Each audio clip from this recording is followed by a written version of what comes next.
It's a scorching sports summer, and you can make all your picks on Prize Picks. The WNBA and baseball seasons are heating up, and with big tennis slams and major golf tournaments on the horizon, you can make your picks for all of these events all summer long on Prize Picks, a #1 sports pick app. With soccer going on too, USA, the entire summer soccer is on Prize Picks, all 48 countries, and every match. And you can rep your side during the tournament on Prize Picks. You can also win a trip to the final in New York. It's the biggest tournament ever, which means there's even more opportunity to cash in while you root for your favorite national side and your global soccer superstars. Download the app today. Use code Shannon to get $50 instantly in lineups when you play your first $5 lineup. That's code Shannon to get $50 in lineups after you play your first $5 lineup. Prize Picks, a preferred partner of the NBA.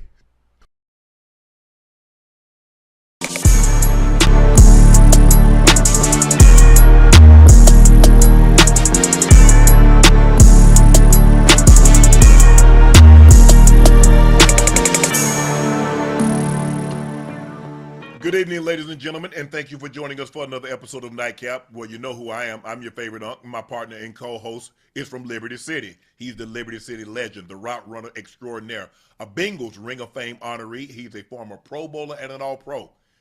He's Chad Ochocinco Johnson.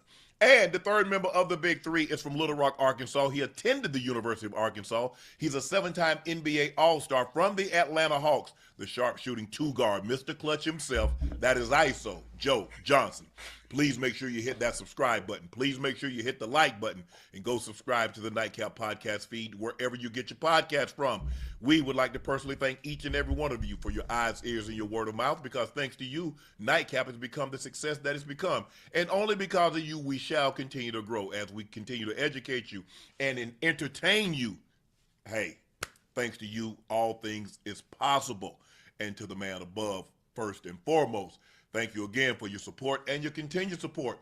Those looking to purchase a bottle of Shea by Laportier, head over to LaportierCognac.com to purchase your bottle if it's currently unavailable in a state or city near you. It is a premium VSOP cognac. It drinks like an XO without the price. It is the best tasting, smoothest VSOP cognac on the market. But don't take my word for it. Try it for yourself against cognacs you've tried or looking to try. And when you taste our cognac, you'll see we have the best tasting cognac on the market. Please drink responsibly and stay safe. Mark Cuban is accusing Dallas Mavericks governor Patrick Dumont of freezing the team's former majority owner out of business opportunities and a proposed move of the club out of downtown.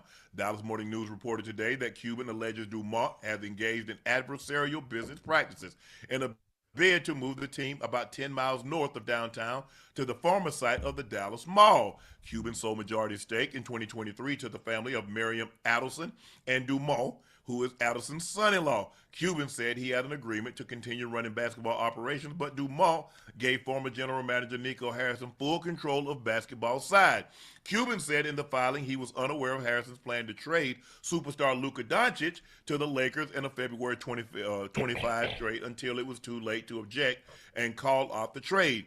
Cuban owns 27% of the Mavericks, but the newspaper reported there is a clause in the purchase agreement that allows Adelson and Dumont family to buy another 20% of Cuban's stake. The filing by Cuban comes a little more than a month after the Dallas Mavericks signed an option agreement to purchase approximately 104 acres in North Dallas. Part of the plan is to build an arena that would be open in 2031. Joe, what are we to make? Joe, gonna throw it to you first. What are we to make of this? Seems to me like Mark Cuban's having a little buyer's remorse. Yeah. Hey, look, they talking about moving the team. Hey, they done already, got rid of Luka. The people in Dallas, the people in Texas gonna be they're gonna be ticked off now. Mm-hmm. I don't know how much more they're gonna be able to take. Okay, Ocho. You know what I'm saying? Because that's a Dallas is a big market, bro. They they have a committed fan base. Yes. Mm-hmm. You know what I mean? So. Hey, I don't know what they got going, but look, they shaking some things up. Listen, if they shaking things up, Unc, I'm not sure where Dallas, the Mavericks are located right now. I'm not sure how far north Dallas may be, but anytime ownership or GMs or people in positions of power want to make a move, Obviously, it's for money and economical reasons. I mean, maybe they feel moving to North Dallas will be better for the team long term. I'm not sure what it may be. That's the only thing I could think of. It seems to me that Mark Cuban is having a little buyer's remorse. He sees the way Mm-hmm. these prices are going astronomical. Now he sold Yeah. his, and now he sees now all of a sudden 7 billion, 8 billion, 10 billion. Yeah. He sees that, and he's like, "What have I done? What have I done?" Because, and I know he said that. Look, I don't want put my kids in a situation where they're fighting over this. I'm going to make it easy for them. There's nothing going to be able to fight over. Excuse me. And so, I'll have this. This will be on the trust. You get this. You get this. You get this. The one thing that will not tear my family apart, as I've seen it tear so many other families apart, is a franchise, is a sports franchise, be it football, basketball, baseball, whatever the case may be.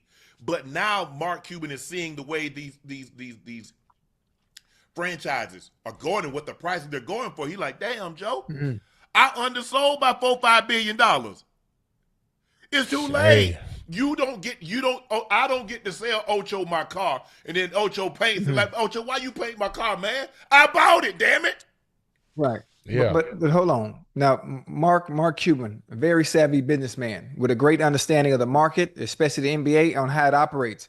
I think the NFL, the NBA, and the MLB are one of the few franchises or just entities in general that will never depreciate. Yes. It continues to climb year in and year out, Joe, no matter Yeah. what. So at what point, why would he even have buyer's remorse in any shape, way, form, or fashion if you understand that it's always going to continue to rise? It's never going to depreciate But not in this any quickly, way. though, I don't Ocho. understand. Yes, I understand, 2%, 3%, 5% growth over a period of time. Ocho, I didn't expect Yeah. to sell the thing for $4 billion, and now all of a sudden it's worth $8 billion in 2 years. Okay. Yeah. But and he didn't expect to the people who bought it that they would damn get rid of Luka neither. You know what I mean? Like I don't think Mark Cuban had any say so in Luka getting traded. Hell, he probably didn't even know, if you want me to He keep it didn't know real. until it was too Right. late. And so, Yeah. and by that premise, because he said he had a deal in place to keep running basketball operations, but the owner, Dumont, the son-in-law of Miriam Adelson, who's the wife of Sheldon Adelson, who passed away, they cut him out. Well, when you dealing with this kind of money, when you dealing with this, ain't no handshake. I want it in writing that I'm going to continue to run basketball operations for 2 years, 3 years, 5 years, or for as long as I deem necessary. Because the thing is, how it's just like anything. A contract used to be a meeting of the minds. Joe had a farm. He had grain. He had stuff like that. I had livestock. I would say, you know what, Joe? I'll give you a couple of cows. You give me, corn. You give me wheat. You give me stuff like that. We had a handshake deal. Then all of a sudden, after Joe done got my cattle, Joe don't want to come off. Joe don't want to come off the grain. So now we got to have a contract. We got to have 8x10 or whatever is written on the paper. This little square thing. You Judge Judy say, what is this? What does this say? So clearly he didn't have that. And I think the biggest thing is that because they're talking about these team in Seattle, this team in the owner of the Golden Knights. It seems to be he's put a team together. They say this thing can go somewhere between $8 and $10 billion. Okay, Seattle. Wait, hold on. You talk about the NBA team, Yes, the Las new Vegas team. Jacks? I That saw money that. You saw that? Las that Vegas. money gets split between the owners. Okay. So we're looking at $300-400 million per owner. Two teams. Oh, that's so $600-800 million. Go ahead, Joe. Damn, I didn't know that. So if you buy a professional team, then if you have to spend $4 billion, that spreads out through the owners. Yes. Yes. That's why they're very they're very selective of who they let in. They're gonna make sure Who they let in, because not only must you be able to purchase it, but you're gonna probably need somewhere north of probably $400 million cash of operating expense. Hey, listen, I know a couple people now we can get in business with and buy us a team. Hey, guess what? I know a couple people too, Unc and Ocho, who The thing is, it used to what y'all talking? It used to be guys. They might let you have a 1% to let you be a minority owner, let you be the face or something. But this 10% Right. stuff is over. Because 10% now is $1 billion. There ain't very many people that's sitting on $1 billion that can just say, you know what, I want 10% of this. And the people that have it, they don't necessarily want you to be a part of it. So that limits a lot of people there. And people are like, well, now, I mean, to get a franchise now, like you said, I mean, you see, they say the Seahawks is going to go somewhere 7.5, 8, maybe even $9 billion. Who? I mean, and somebody has to own 50% of that. Because they used to be, because it used to be, you know, people try to like, well, you own 25, you own, no, that you got to have somebody that's a majority. Somebody needs to own 51% of it. And so that's what it looks like to me. Now, I could be wrong, but it seems to me is that, bro, you sold it. You sold it. And I know you didn't anticipate them trading Luka, but guess what else you didn't anticipate? You didn't anticipate, and we see what happened, and I felt this way. You see what they said about Jaylen Brown? They saw what Luka's number was going to be. And I don't believe they wanted to pay that, Joe. Based on what you heard about some of his practice habits, the injury history that he had, you know, they started calling it, you know, started reporting he was Luka Doncic. And it's like, hold on. This man is 25. By the time this man is 30, we're going to end up having to pay this man $450 million in a contract. Yeah. And I'm with you. The owner, that was his call. But you guess what? Poop rolls downhill. So it had to land on Nico's desk. Go ahead, Joe. Yeah, I'm with you. They definitely didn't want to pay Luka that money, man. I think, you know what I think for real, Unc and Ocho, if Luka if he had one of them work ethics to where, like, you know, like Bron got, for instance, you know, trying to be one of the greats. Obviously, he a hell of a player, but I felt like Dallas seen the behind the scene things with Luka, as far as eating habits or whether it's drinking beer after the game, whatever the case may be, and they didn't feel like it was a great investment, bro. At the end of the day, they didn't feel like it was a great investment, so they moved on. You know what? You know what's funny when I think about it too. Knowing that the Lakers have always had a franchise player, they've always had an all-star. Obviously, you have a team like LA. They would have needed someone, even with LeBron being there, they would need someone with the cachet and the facial profiling to say this is the face of the Los Angeles Lakers. I think a move, and you look at the landscape of the NBA, before Luka left, even though he was in Dallas, they needed somebody. Who is next up that can carry that torch and be in the face of that franchise? I think even if his habits were good, Uncle Joe, even if he did train, even if he didn't drink hookah or drink beer, you know, coming out the tunnel, whatever it may have been, we know when we saw that clip, I think he might have still been traded anyway because they needed that piece. They needed that figure in LA to represent, you know, being that star. Being that LA always has one. They always the Lakers definitely needed that. There was a connection between Rob and Nico.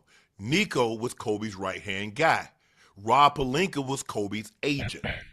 So there was a natural connection. Now people start to believe it because when the trade happened, what did everybody say? LeBron knew. Come to find out, LeBron ain't know shit. The agents didn't even know. Two people knew.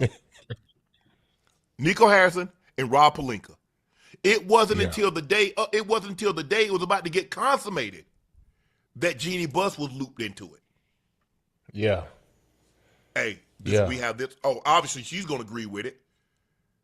Because you can't let this you can't run the risk, Ocho, of this getting out. Because now you create a bidding war. Hey, that's all y'all getting?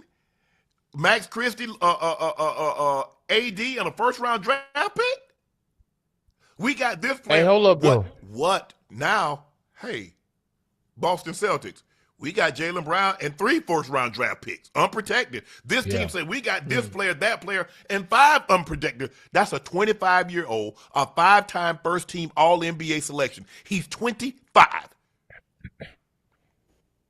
Do you know how far you got to go back to find a guy that age with that many first-time All-NBA selections? You're probably going to have to go back to Kobe, and you're probably going to have to go back to LeBron. Yeah. But you saw the number right. that he was in line for damn near $400 million. And they just didn't feel that was a great investment at the time. Because it tie your hands, bro. Yes. To where you put all that money in one player. Okay, Ocho, hell, it's hard to kind of fill out your roster. We talking about nowadays, guys taking haircuts and teams trying to fill out their roster to have more depth.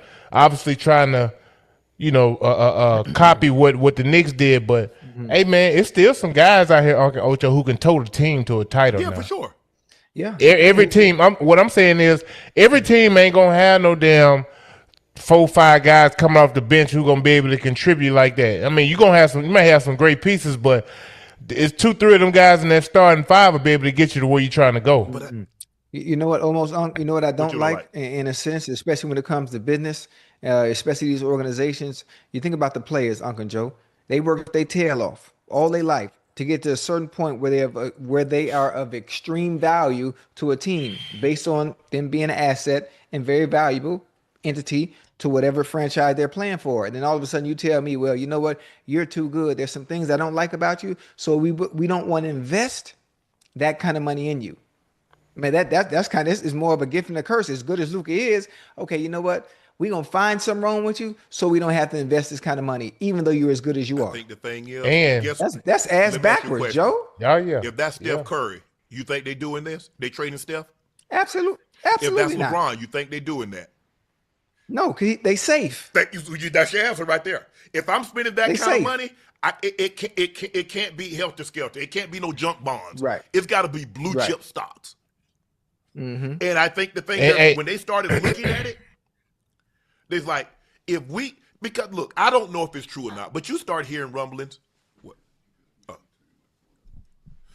You start hearing rumblings where they say, well, they're looking at it like this, guys. If he hard to deal with now and he making $100 million, what can we tell him, Joe, if he making $400 million?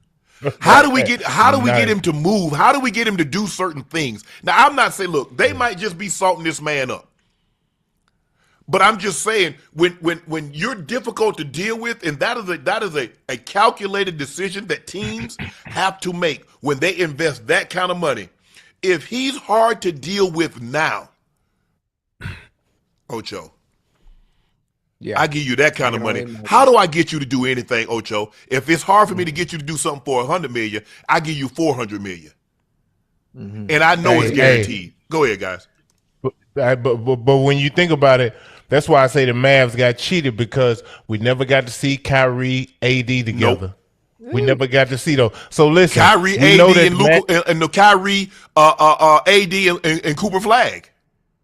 Yeah, we didn't. We never got. So we got cheated out of that. We don't know what that could have been like. You know what I'm saying? So I think the way Kyrie was playing, because he was at the top of his game still. Yes, he was. Ocho, balling out of control. I think that and not having enough defense, in the postseason, especially in the finals when they lost in the finals that year. I think that's why it was so easy to get rid of Luka, because you like, damn, well, we get rid of Luka and we still got Kyrie playing at a high level. We bring in AD. Not only do we get better defensively, but now we have a low post presence to where we got a guy we can throw the ball to and he go get us a bucket or a foul, versus having 2 guys on the perimeter trying to go for 35. You feel what I'm saying? So I think I understand that everybody's mad about the trade. But damn, I just feel like we never got to see what Dallas really could have been, bro. Yeah. Or are they mad about the trade, or they mad that the Mavericks didn't maximize trade value for what they had? If it's Aesop and I trade my entire kingdom for a horse, I got shortchanged. Well, not really, because think about it. How you gonna get your trade? How you gonna get the value for Luka? What are you gonna get back for Luka? Because okay, let's say you get number 1 picks, right? Those number 1 picks aren't really who says they're going to be equivalent to what Luka is that you have right now? Because he's proven. Yeah, they said that about Paul George too. How did Shea turn out? He did okay. How J-Dub doing? He doing okay? What about Chet? He had a bad series, but he doing okay? Because that's what they got from Paul George. Now everybody can't pick like that. But those are the Right. risks that you have to take if you get off a guy. You believe in your scouting department enough in their eye and their ability to judge and recruit talent. Okay. Yeah. So think about it. Now they go from OKC go from being a fourth or a fifth seed. Now they're perennial number one seeds. For the last 3 years, they've been the number one seed in the West. All thanks to that trade.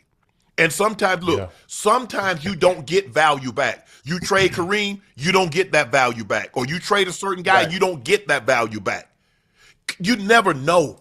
I think it's just the fact of the matter is that they traded a guy and they said, that's all you got. And you see what Desmond Bain goes for. You see what Mikal Bridges go for. You see what some of these other guys go for. And all you got, and I hate saying all because Anthony Davis is a top 75 player. He's a 10-time NBA All-Star. He's a multiple-time All-NBA selection. And he's a perennial in the running for a Defensive Player of the Year. So he's a phenomenal player. But 25-year-old Luka, that's averaging 28 points. He might have, if I'm not mistaken, he has the third highest average behind Jordan, Wilt, and then Luka points per game in NBA history.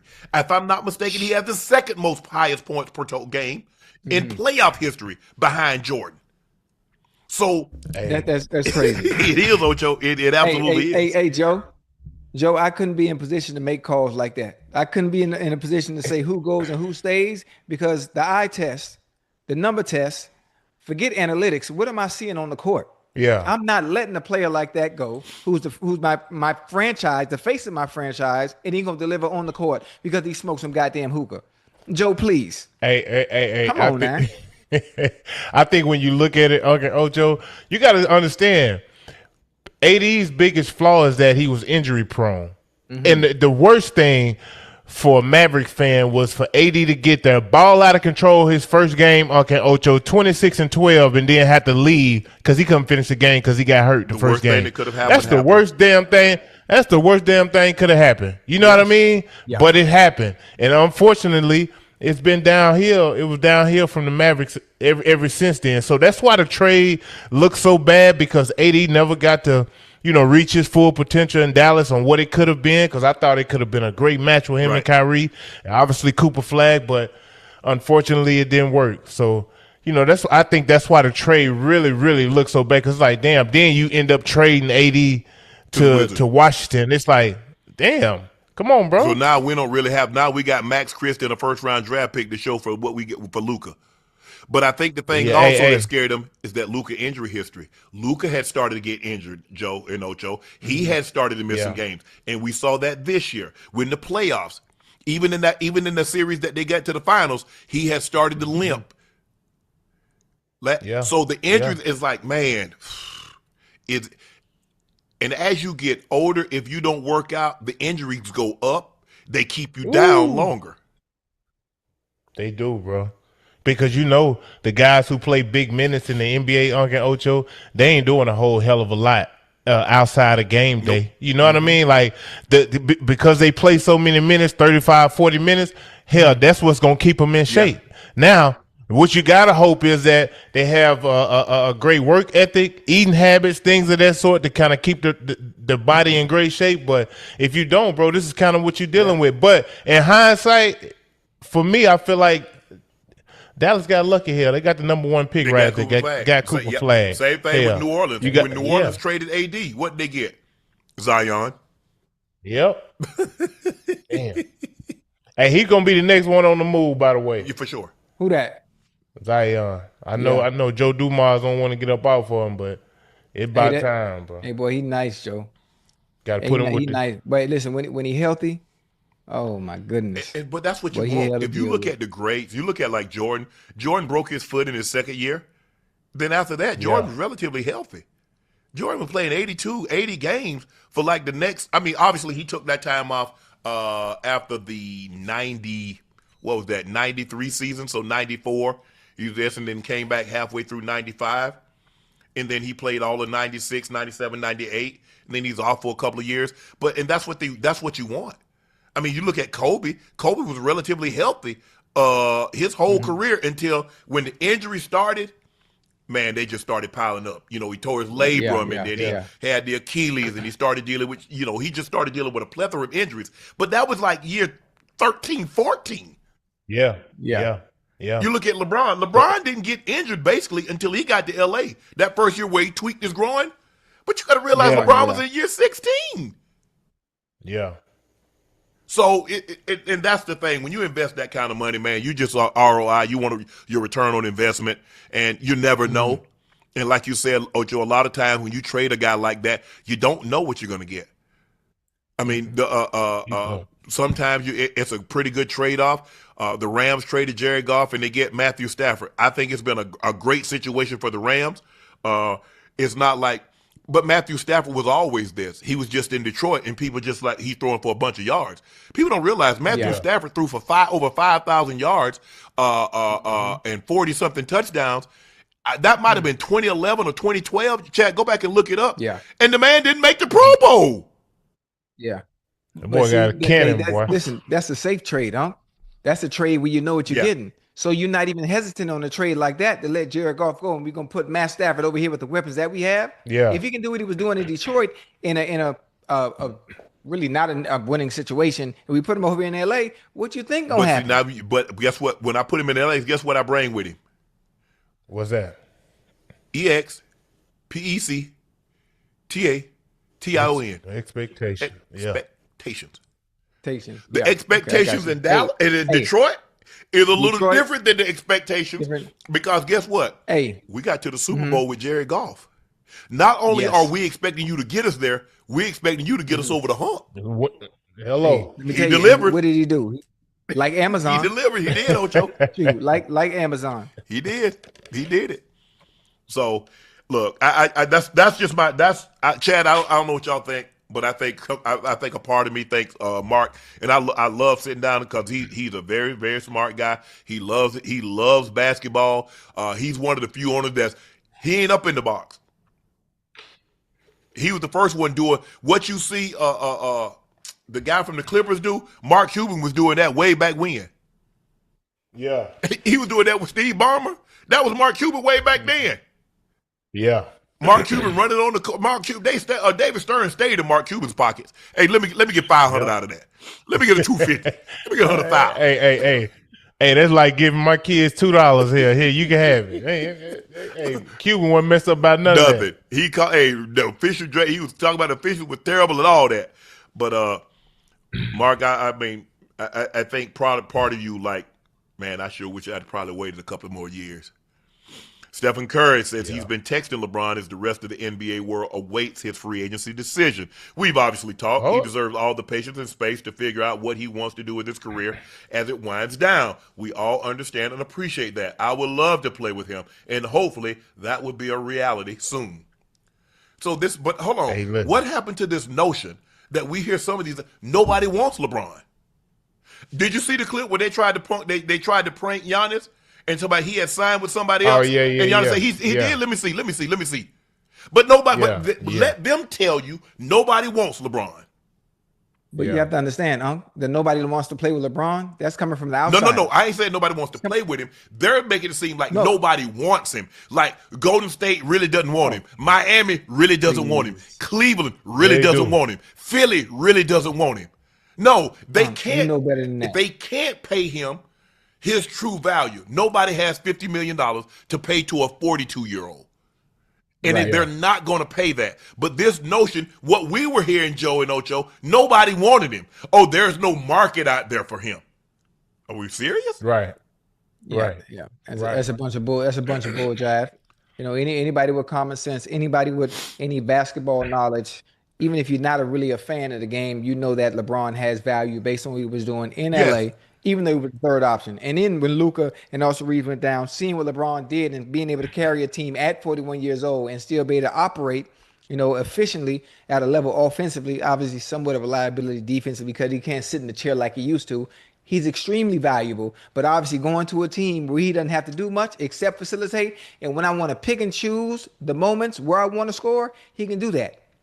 Hey. Again, I love Steph. I love Steph's comments and wanting to play with LeBron. LeBron is very fond of Steph and For has sure. always wanted to play with him. But if they're going to do that, listen, they can do it in the off season. They can golf. They can play in the Summit. You know, in New York, and listen, they can golf together. They can play at the Summit in the off season and train together.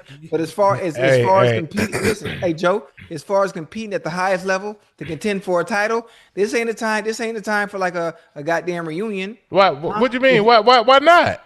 Listen, if LeBron is going to play and have some fun, he can have fun in the offseason.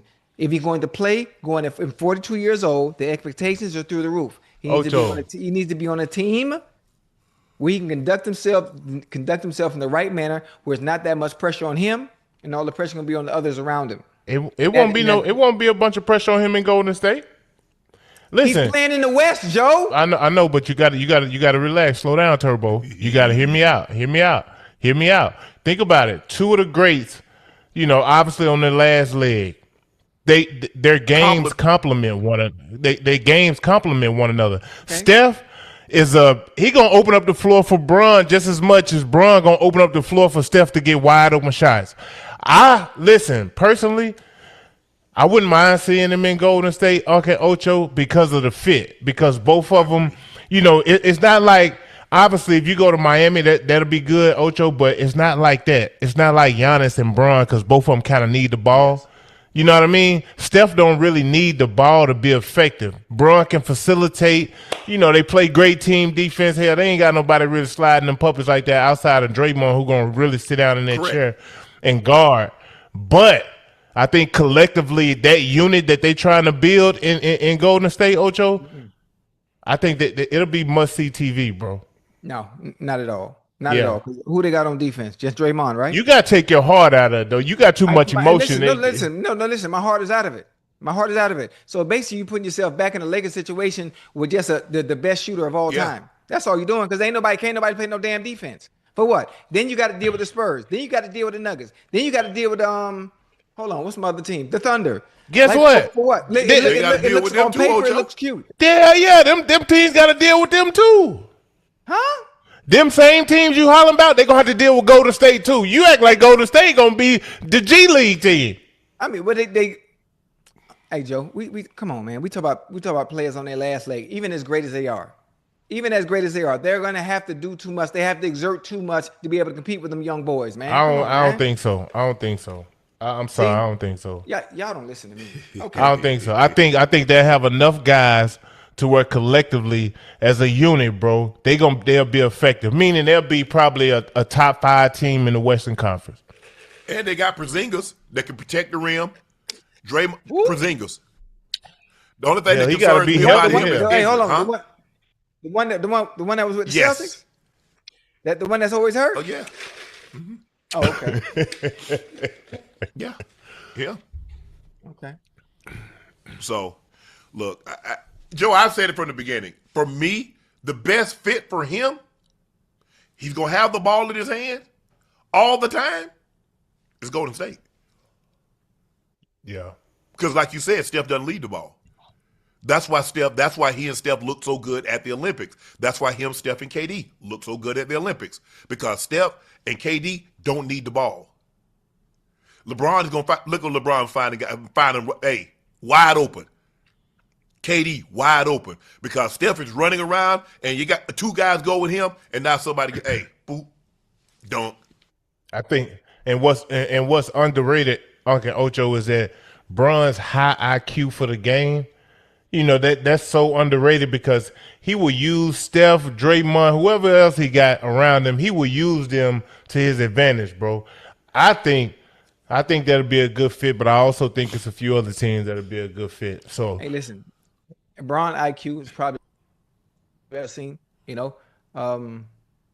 because his IQ is what it is, and we've seen it over the years, I understand he's smart enough and understands that Golden State is not the right place to go. It's not the right place for me. Like, even though it looks good on paper, I would love to play everything look good on paper. Miami look good on paper. Philly look good on paper. All of them look good on paper. But that ain't how you play. Yeah, I understand. I'm just saying. I'm telling. Okay, you got defense in Miami. Tell me your shooting. Tim Hardaway. That's one person. You told me Draymond was the only one that can play defense. Who's your other shooter? Clay will be there. He ain't there now. I'm talking about who's there. I mean, I'm not supposed to be revealing this information, but I'm just throwing it out there. Yeah, bro. but I'm saying. I don't. All right. Nobody want to listen. Oh, to you me. talking about I the done Clay? been His right all numbers have NBA. dropped. Listen, His numbers have dropped every year. He's not the same defender nor the same consistent shooter that he was. That Clay? yeah, Okay. that Clay, and things will change. You know, the spacing on the floor will be a lot better for him to be able to, pop and shoot like he normally has in the past. Yeah. I got You look at some of the, you Ocho. look at some of the teams, the situations he's been in. That's why his numbers have declined. Nothing wrong with him, actually. Oh, okay. You saying he just ain't playing with great players? Yeah. He been on some bad situations, boy. I mean, Joe, my bad. Yeah. Hold on. And y'all need to understand, like, Wasn't he, listen, hold on. the Wasn't way he there with Steph and wasn't he there with Luka and Kyrie? They're not great? Yeah. Huh? Huh? I thought that's why he wanted to go. Luka, That's why he spurned. about- Hold on. Didn't he spurn the Lakers to go to Dallas?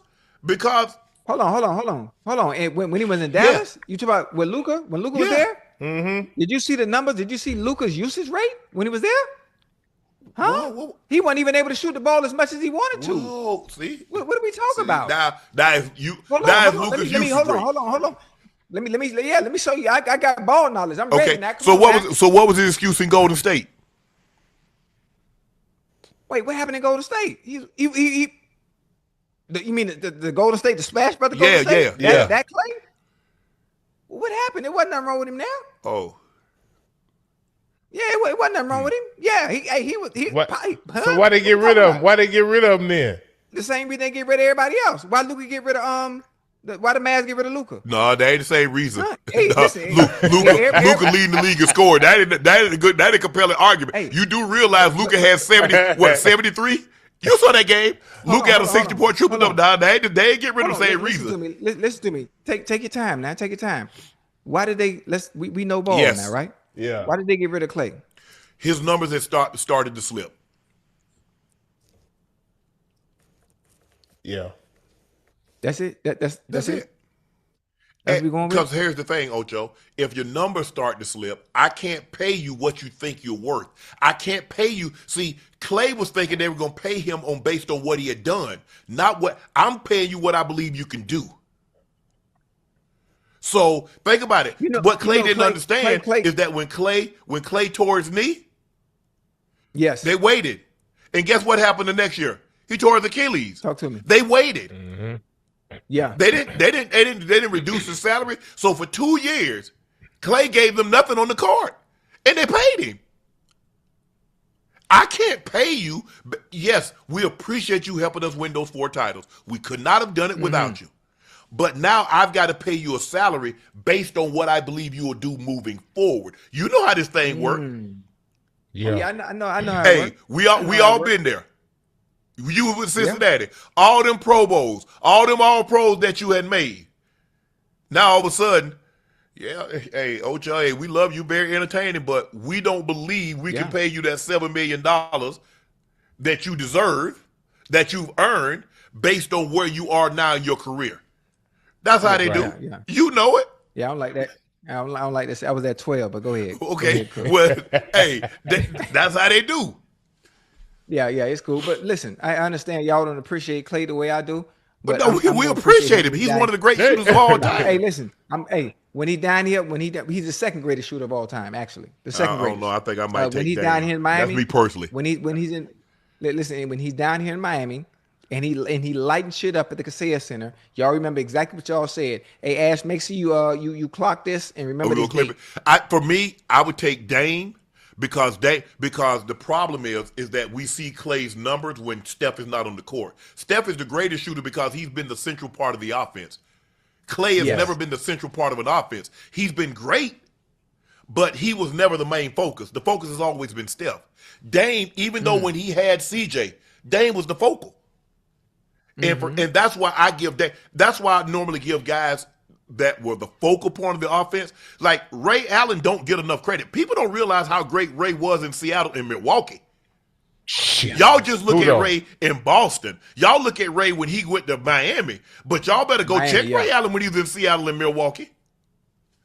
Hey, when I came in at 01, I caught him in Milwaukee. Then when I went to Phoenix, I caught him when he was in Seattle. In Seattle here, he averaging about 26, 27 a game, Ocho. And poking on folks. Yeah. Yeah. Now Pause. Ray serious now. Y'all forget old 34 Milwaukee. Before Giannis had 34, Ray Allen had 34. Ooh. Yeah. I'm talking about nice with it. Yeah. So that's why I kind of lean towards guys that were the focal point, and the distance in which Dame shoot the ball from. That is ridiculous. Yeah. They're two guys that you really have to pick up. Like in their prime, you had to pick them up at half court. You couldn't let them see no day. And then Steph, you started having to pick him up beyond half court. Because he'd take one step. Him and Dame would literally take one step, two dribbles, pass half court, and let it go. At the goddamn logo. Like, come on, man. This is ridiculous. Hey, he made it tough to guard him because think about this. If you got a guy come across half court 1 or 2 steps and he can let it ride, then the defense got to be extended. Yes. So now when the pick and roll come, Ocho, I got all this real estate to work. Once I come off this pick and roll, oh, man, you at my mercy. Yeah, absolutely. So, and you get too close, they'll go right by you too. Hello. Now you get backdoor cuts. Because all of a sudden, Draymond with a dribble, not Draymond faking like he gonna hand it off, and he turn and go to the rim and lay it up and dunk on you, and then the dribble handoff with Steph, and Steph and Dame, all those guys have done great jobs. Can handle the ball, get it off the dribble. They can catch and shoot. They can finish at the rim. Even though neither one of those guys are mainly above the rim, I think Steph might got like 5 dunks in his career. Dame can dunk a little bit. Dame got some ups, but Steph, what? Huh? That boy done caught some bodies. Dame done caught some bodies. Sure. But Steph, I think Steph got by. Steph said he was done. I think Steph dunked last year. Steph said, that's it for me. Yeah, he ain't got it done here the way he's shooting that thing, shooting the leather off that thing. You hear me? For sure. Yeah. 76ers president Bob Myers makes his case to LeBron and Rich Paul on why they should join the Sixers. If he was here, I'd say, honestly, I believe this is your best chance to win. You have to decide all the other things that are equally important. What I would just say is, if it's about winning, let's talk about this team because you can win here in Philly. Bob Myers is the one that helped put the Golden State Warriors together. Obviously, with Clay and Steph and Draymond and all the pieces that they brought in, moving David Lee and doing certain things like that, and going out and getting KD and adding all those pieces. So he's done a great job. He knows what it takes. He knows what a championship-winning basketball team looks like, and he says, with you, we can win.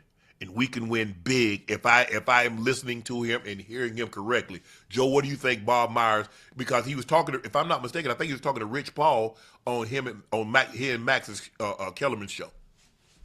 Yeah. Hey, listen, I think Bron going to Philly will be great. Unc and Ocho, only thing, man, I'm telling y'all, everything gonna be revolved around Embiid and his health, bro. How many games he gonna be able to play? What type of shape his ass gonna be coming into camp, looking like? Because if I'm Bron, it's like that's a risk that you're gonna have to take. And I agree with Bob. Having Bron puts you over the top because once you get to the postseason, man, y'all see how the game slows down. You gotta have guys who can control the game from start to finish, can manipulate the defense and get whatever the hell he want. And I don't think nobody's better than that than LeBron James. I'm sorry. So I agree. Wherever he goes, he going to put whatever team he goes to over the top out of them 4 or 5 teams, whatever the case may be. But I wouldn't mind seeing him in Philly, too, in the Eastern Conference. Hey, man, he got some good choices to pick from. I tell you that. But I'm with Bob. Bob, no. Yeah, he built that. He helped build, that great Warriors team. So adding Bron to that equation in Philly, if Embiid is healthy, Unc and Ocho, I'm sorry, bro. They gonna be the favorites. Trust me. What you thinking, Ocho? I mean, I done said this on every show. The fact that y'all listen, the fact that the chat continues not to listen to me, the fact that you two continue not to listen to me when it comes to my basketball savviness. I've been right. My percentage, I'm at like 97% when it comes to my basketball. Now takes. you're a basketball savant. Listen, on and off the court, whether it's predicting games, whether it's predicting where players are going to go.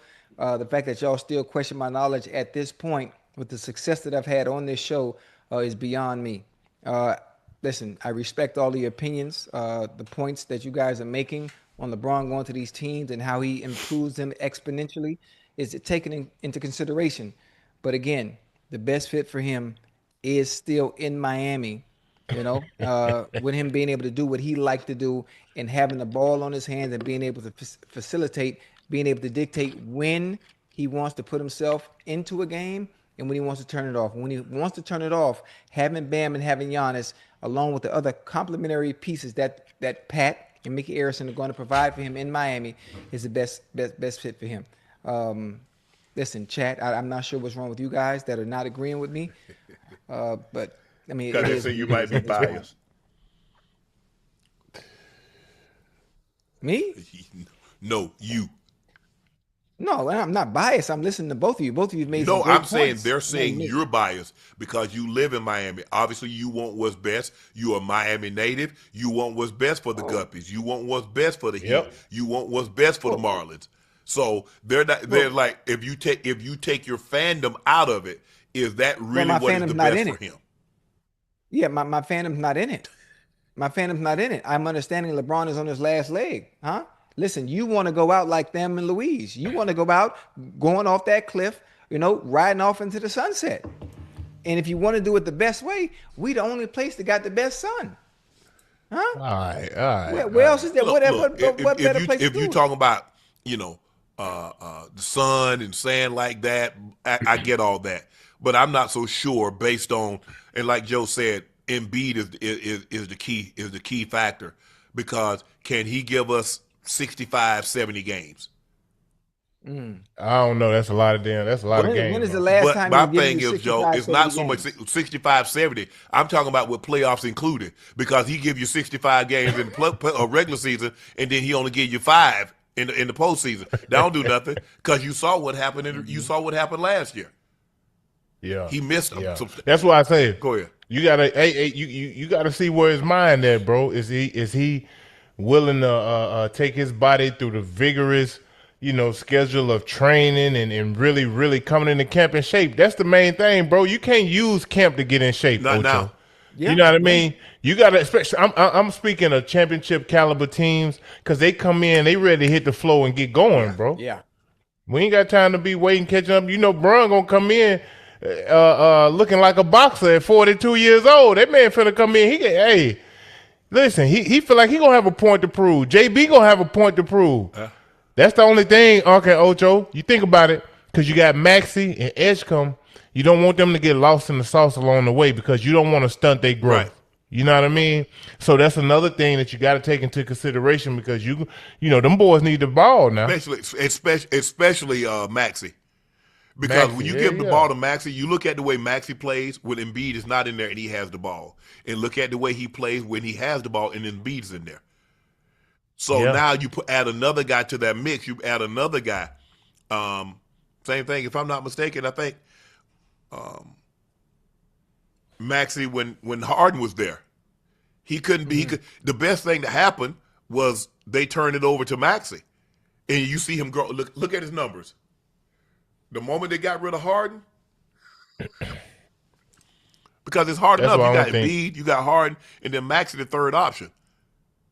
So he really couldn't. He really couldn't do what he needed to do, because we already know Embiid is an MVP.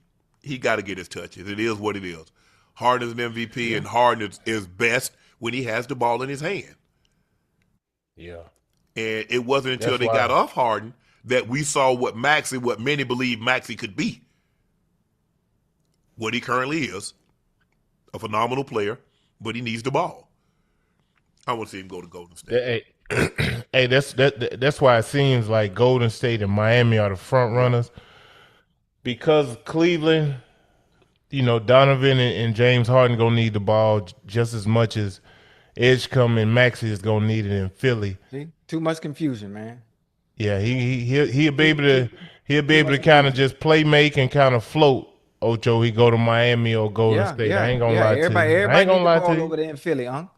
Jaylen Brown need the ball. Maxey need the ball. Then clogging up the paint because he ain't really no stretch five. He a big who play with his back to the back. That's too much confusion, man. Too much confusion. slowing everything down, They definitely man. ain't gonna be Come a on whole down lot here of to threes. Miami, man. I mean, it's not like they got the best shooting team in Philly either, Joe. Now, but they got some guys who can catch and shoot. Like I think Maxey is a pretty good He is. catch and shoot. Edgecombe, obviously, he's Good gonna better. get better. JB can they can play off the ball, but hell, they want that. They They're want most that ball. impactful on it. There you go. Yeah. There you go. Yeah, I heard little birdies, man. DeMar, little homie, out of LA. They say he coming to Miami. I don't know. I don't know. I gotta holler at my homeboy and see where his mind at. What he like? We want to stay out west. You want to come on down here east. Well, the problem if Miami try to go get DeRozan, Ocho. Yeah. As great as DeRozan is, Take your time. Take your time. He's a mid-range assassin. He's really not a guy that I can really see playing off Giannis, Bron, and Bam. If you just want me to be 100, Unless he's coming off the bench. Yeah. And I mean, he'll probably get a chance to where he can go start somewhere, Unc and Ocho. That's what I'm saying. Mm-hmm. Yeah, I mean, at this point in time, what's going to be important to him? Does he really want a chance to compete for a title? Because he hadn't had that in a very, very long time. He's made his money, and that's the thing, coming off the bench, Joe. And so now, you come off the bench, Joe, you're going to get some backups. Now, the thing is, he's a starter. Yeah, he's a starter. Hey, listen, and coming off that bench, it takes some time adjusting because think about this. At 36 years old, Unc and Ocho, I throw you in that damn game come mid-second quarter, and you don't get no damn time to warm up. You got to get right to it. That back in the tunnel, Joe, better go get on that exercise bike. Warm them down legs up.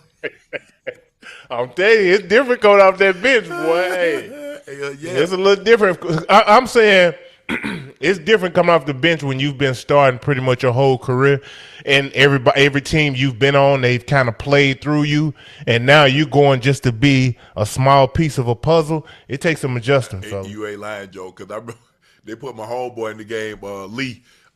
We used to work out at Georgia Tech, and they're like, "Flowers, you up?" Man, he been sitting on that bench. That joker running out of the field stretching. Man, I'm over there. Man, I'm crying laughing, man. But you right, Joe. Hey, when you as you get older, bro, I need to get out there, man. I can't be. Hey, you jumping up and down, and you running on there, getting on the bike, and trying to warm them legs up. Shit. Hey, you got them heat packs on your knees. You like, damn, I know he gonna throw me in there in a minute. Let me put these heat packs on. Hey, man, listen, you got to be ready, boy. You go, hey, Greek, give me a quick stretch. Hey, you go to the strength and conditioning coach. Hey, you laying down. Hey, give me a quick stretch. Yeah. Man, I'm over there. Man, I'm over there tied to the skin on a grape. Man, hey, listen. And then when you jump in the game, it's already going 40 north. You know what I'm saying? I'm talking about at a high rate, and you got to catch up right away. Hell, it's going to take you 4-5 trips up and down the court before you even get this thing started. Hammies feeling like guitar strings. Like, oh. I said, boy, sure don't let me pull that down here, man. Lord have mercy. Man, they know damn well hey. Just let me start. I come out after the first play, but I need to be on the field. Let me do something, man. I can't be sitting over here 3-4 minutes done going off the clock before you put me in. Hell nah. Yeah. But do you really believe, Joe, that this is a place that LeBron can win a championship in Philly with the cast of characters that you mentioned? Joel Embiid, Tyrese Maxey, Jaylen Brown, VJ Edgecombe. Do you believe this is a place that he could actually win a title? I think so, Unc. You got to have a real meeting with the guys, though, because you're going to need everybody to buy in, bro. We understand everybody have individual goals and team goals, and you want to meet your individual goals. I ain't mad at that. But at the same time, all of our goals got to be aligned to what it is the ultimate, prize is to win a title. Yep. You know what I mean? Do I think he have a chance if he go to Philly? Yes. I think he got a chance if he go a couple more places, too. Right. What's up, Ocho? Uncle Joe, it's too many people in Philly that got to prove themselves. It's not going to work. You got JB who just got traded, right? JB need that ball. JB finna show you, y'all let me go, right? I need to show y'all made a mistake. You got LeBron at 42 years old going to a team. We already have 2 players that need the ball in their hand to be able to get jiggy and do what they already do. Then LeBron also wants to prove himself. I don't care what kind of meeting they have.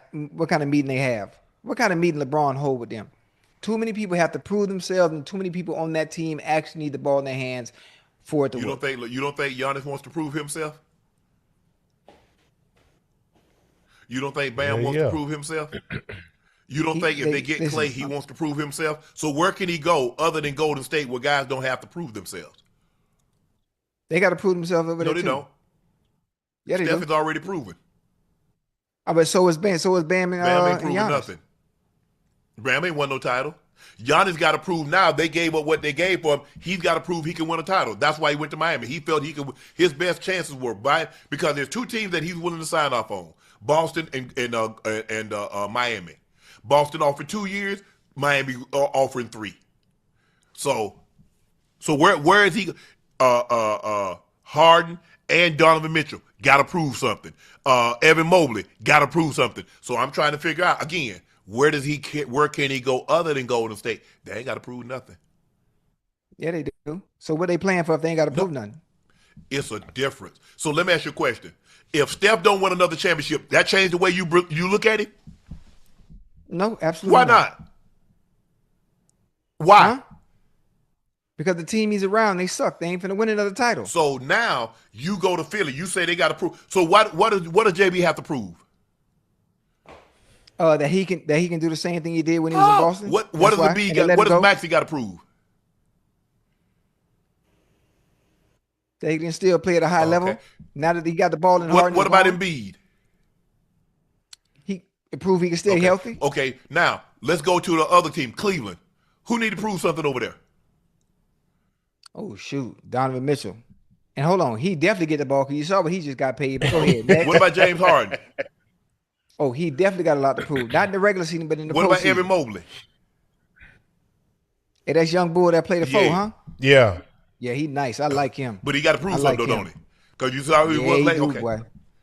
Now we get to Giannis. Giannis left. He says, I'm leaving Milwaukee because y'all don't have enough here. So I need to go there. So now he's got to prove outside of Milwaukee. He had no more faith in Milwaukee. He put all his trust in Pat Riley, Mickey Arison, Eric Spoelstra. Hey, can I tell you something too, Unc and Joe? What's that? And I hate to just disclose this information. You know, I don't want to mess up my sources, right? Do you know before players move, right? Regards to the intel and word of mouth and the sources said this. You know, these players, they do converse with each other, right? Yeah. Before these moves are made, you know, they have conversations, right? Well, you listen, this is what's gonna happen. No, I'm trying to get down here, and if I come here, please let me know. I won't say anything. Let me know what you think before I make this move.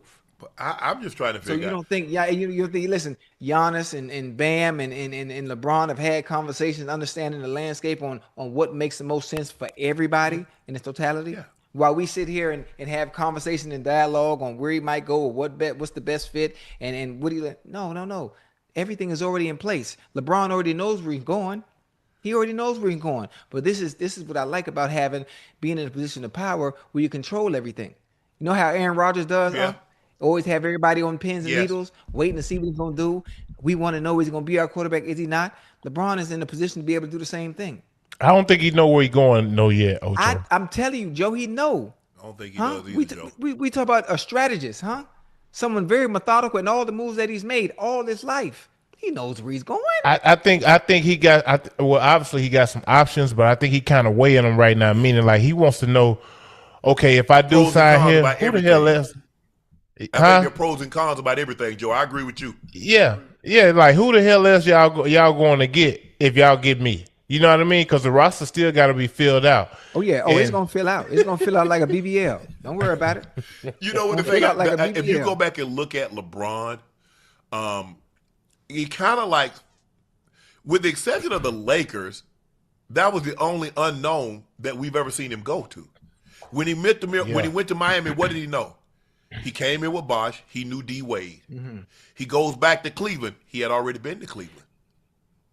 He goes to Golden State. He's very familiar with Steph. They've competed against each other, and I think they got really close when they played on the Olympic team. Yep. Philly is an unknown. Even though he and Tyrese Maxey are really good friends, you know, I think he really likes Tyrese Maxey. He's not familiar with Philly, that organization, or those guys, like he say he were when he went to Miami, or like when he went back to Cleveland, because Cleveland, he's grew up he's 45 minutes away in Akron. So he's very familiar with Cleveland. He knew Dan Gilbert. So I think for me, and now if he were to go to Miami, obviously he knows Spo, he knows Mickey, and he knows Pat. He knows Riles.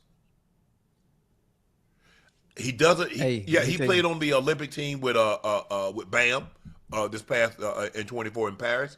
He's not that. I mean, he's competing against Giannis, but he don't really know Giannis that well. Not like he knows Steph, because they've been on all-star teams together, more times than not. And so it's going to be really, really interesting.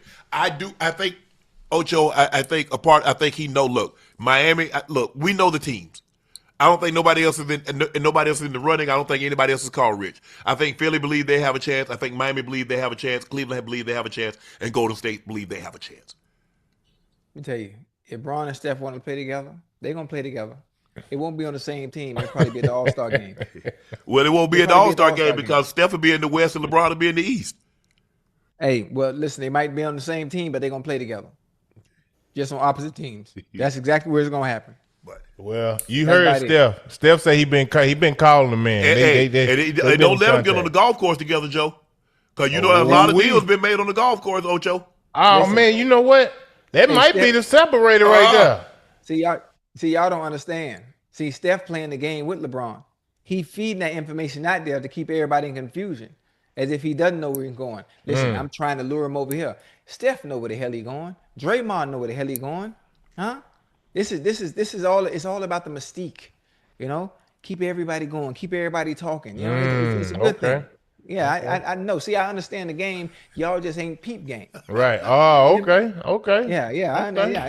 I would play the game too. Okay. Hey, I'm getting me a Golden State number 23 though. Oh, that's Draymond's number. Isn't Draymond 23? Yeah.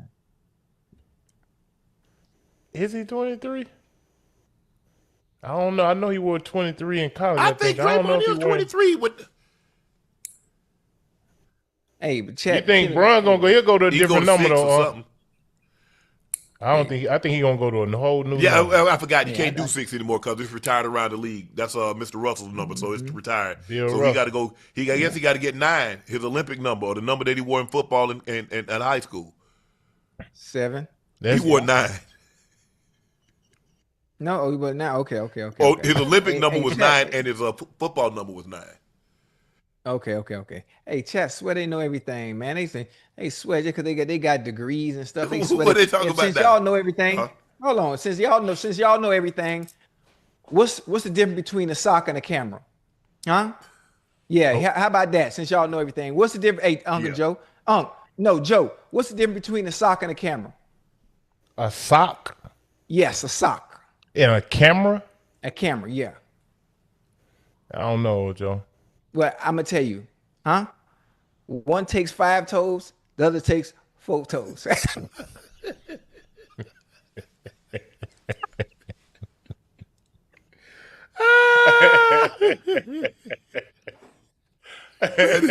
man need help. Bob Myers also defended Jaylen Brown after Max Kellerman said analytics don't favor him. Myers pointed out, you know who else analytics didn't favor? Klay Thompson. Analytics doesn't value nuances of the game like shutting down the opposing team's best player. That's I like You're that. absolutely right. So how were those analytics when they was in the finals and they played Luka and he did that job on Luka? How was those analytics? See, it seems like analytics only favor a guy when it comes to offense, but it doesn't look at nothing about defense.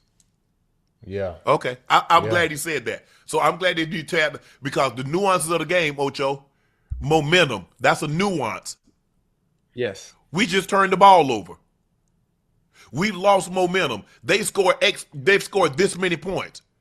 Nuances. Oh, it's 4th and 3. They said we should go for it. Okay.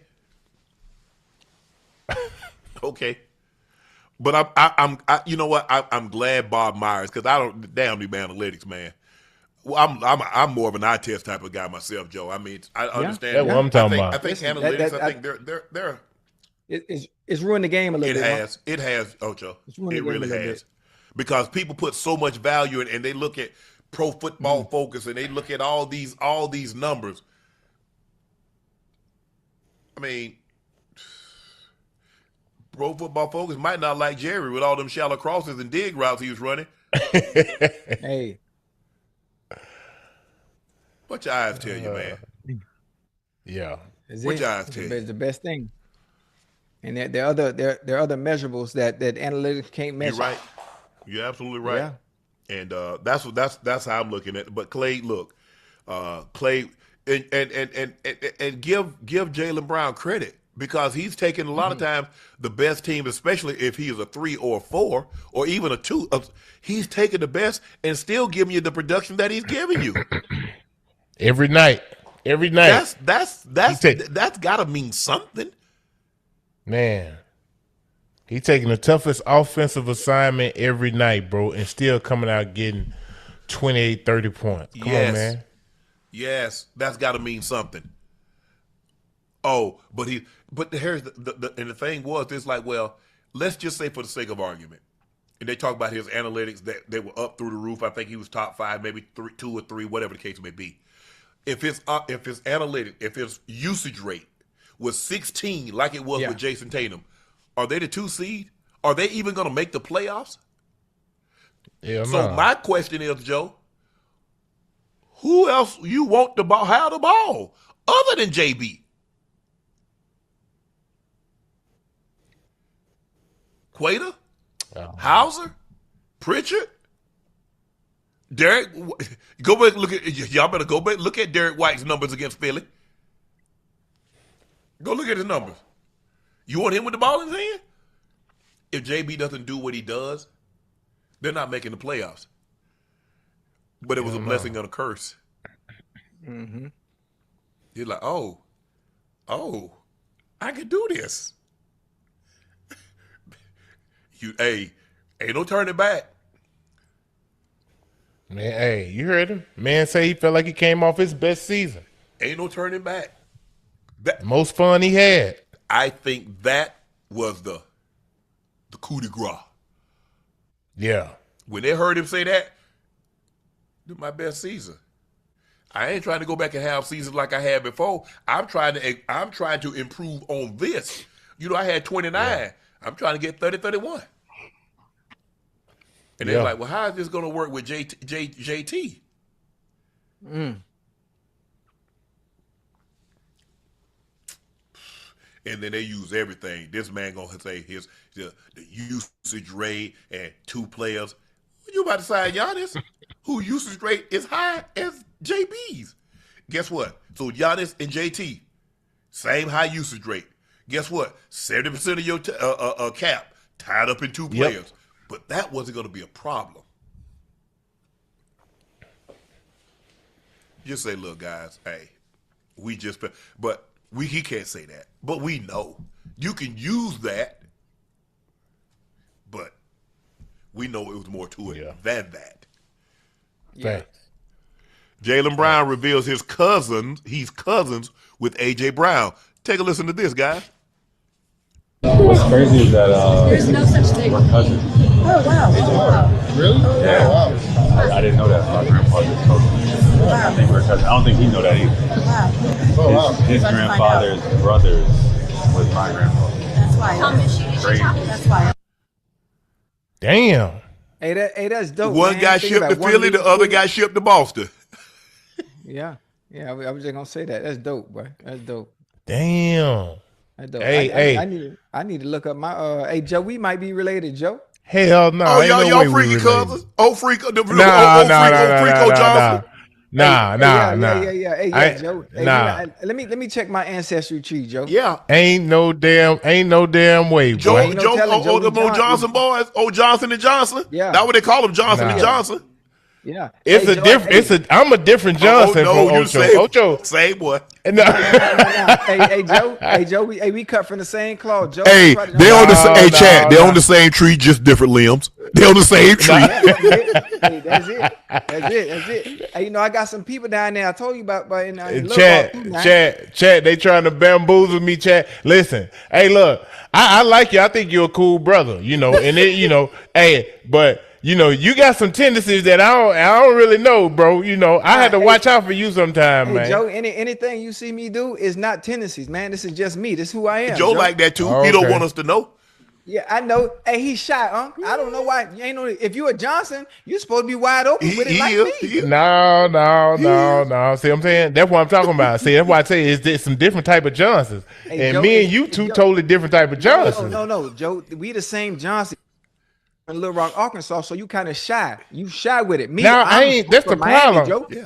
Hey, I'm wide open with it, nigga. Off rip. It's hey, what's up? This me. I see. We know how you get down. Yeah. Joe, you get down the same Joe way. do. you Nah, Joe no. do, Ocho. He do. No. Because I don't get down like that, bro. Because the chat saw, like, man, Joe on here, man, we ain't know Joe talk like this. We ain't know Joe. Yeah, I Joe, know hey, you hey, did. Joe. You just got to pull it out of him. And once you got it out of him, look Yeah. at him. Then them Johnson and Johnson.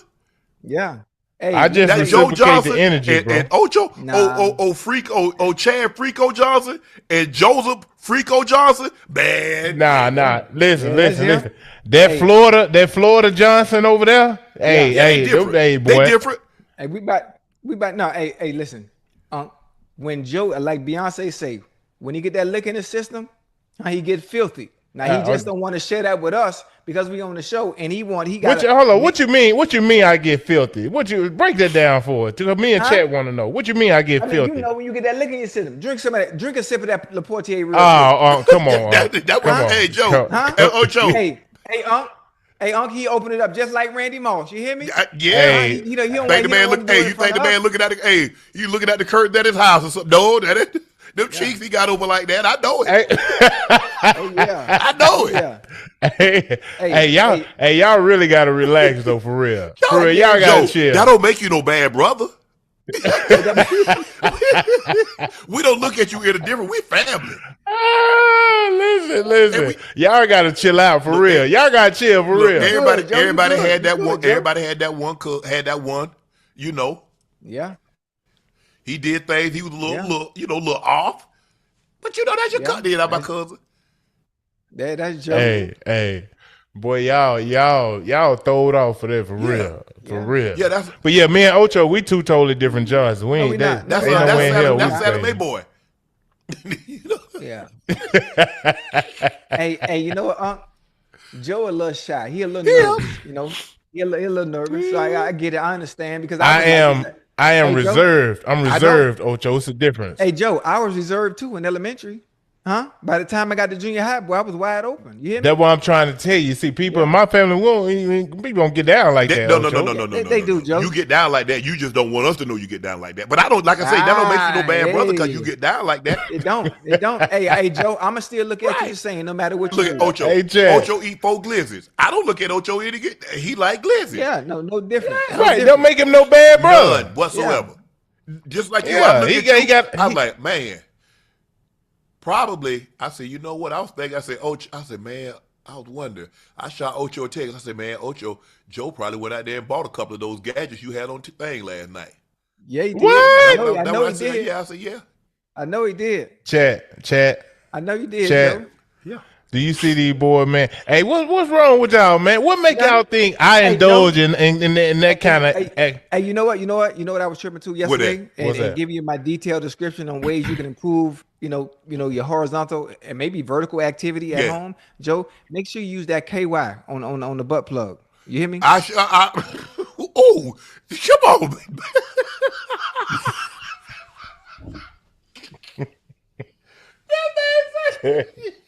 I'll tell you. Hey, for real talk, Hey, Real talk. Joe, that man said, make sure you don't raw the blood plug. You don't raw dog the butt plug. You got suspended, man. He got to get a suspension. I'm sorry. His ass need at least a He two. got to get a red card, Joe. He got to get a red card. His ass got to get suspended. This man is just out of pocket, man, and it's getting worse. That's what I'm trying to say. That's why we got to stop it now. For it just. I mean, the boy in left field over there right now. I don't know what the hell he be thinking. I'm like, man, what is wrong with this dude? I can't go nowhere without somebody asking me about Ocho, say how kinky he is. Come on, bro.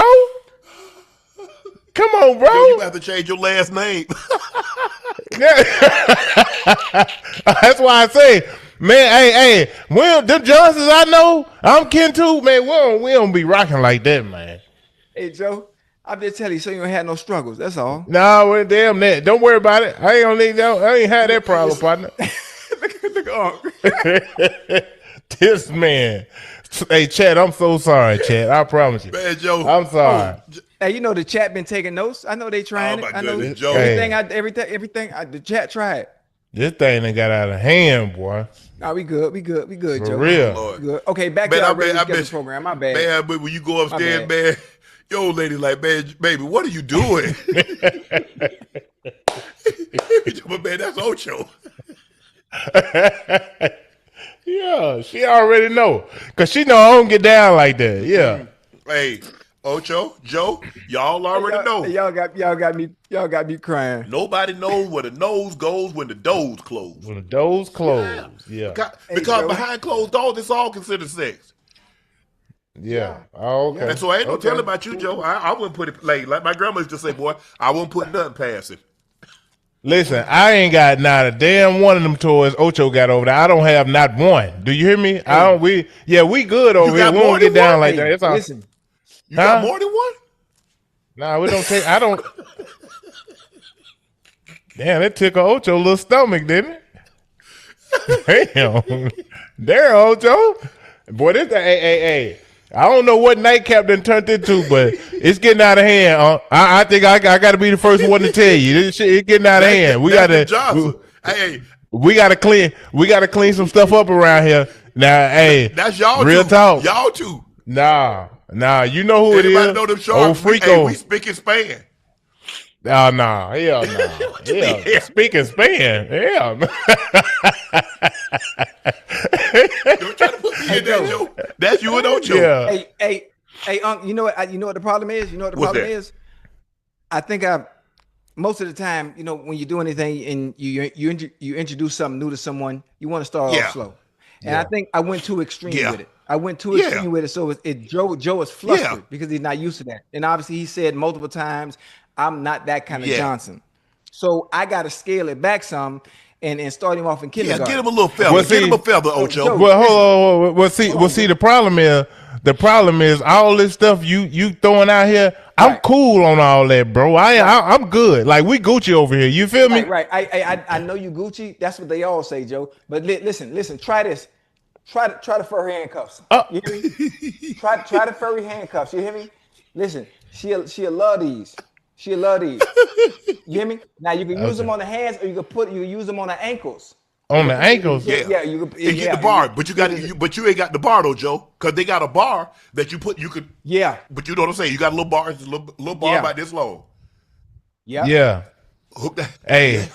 Hey, y'all advanced, boy. I ain't gonna lie to y'all. Yeah. I learned some damn the every show we have, man. I really do. But Joe, Ocho, I want you to take Start him notes. off with Take start him notes, off with Joe. the feather. Then we'll work I- we'll yeah, work yeah, him up yeah, to this- we'll work him this- up to the this little simple. one, the little This simple. like the Yeah. horses have. They got a little one, Right. like Yeah. this little leather one, about this big, Yeah. with a little Yeah. little patch on it. You Yeah. little something like Yeah. that, little something like that. We start you off slow, Hey, Joe. Joe, what you think about the swing? You ain't thought about getting the swing, Joe? To hang in the doorway? Nah, I won't need all that. No? I'm a pretty big guy. You know what I mean? So I can handle my But the own. swing ain't for you, the Joe. Swing holds the swing holds 500 pounds, Joe. Nah, I ain't. You saying for me to get in No, it? you big ass can't get this. No. I mean, Joe, you can get in there. 'Cause I can get in mine sometimes. Joe, I sure hate for your lady to call the fire department to cut your ass up out of that swing. Chad. Hey, Chad. That's gonna be on Chad, the I'm internet, sorry. Joe. That's gonna be on the internet. Chad, I'm sorry, Chad. I don't know what the hell this conversation done went to, but Hey, Joe. y'all just bear with us. Bear with us. Them two, I hey, understand. Chad, these two Johnson boys. Hey, Hey, Joe, everybody in this chat do the exact same thing I'm talking about. Oh my goodness, Damn. Joe. I don't know what you would hey, have man. done. Hey, no. Between Unc and Ocho, you know, I know y'all. Yeah, you always in it, man. I don't know why you be acting so perplexed when it comes to when you hear your name in it. Hey, Yeah. Joe, that's a big word. I don't know why he be acting like he just don't know. Yeah, you in it. You headlining, partner. You headlining. Hell. Well, I don't know why he be acting like, it's just Ocho. No. It's you and Ocho. I'm just a traffic cop.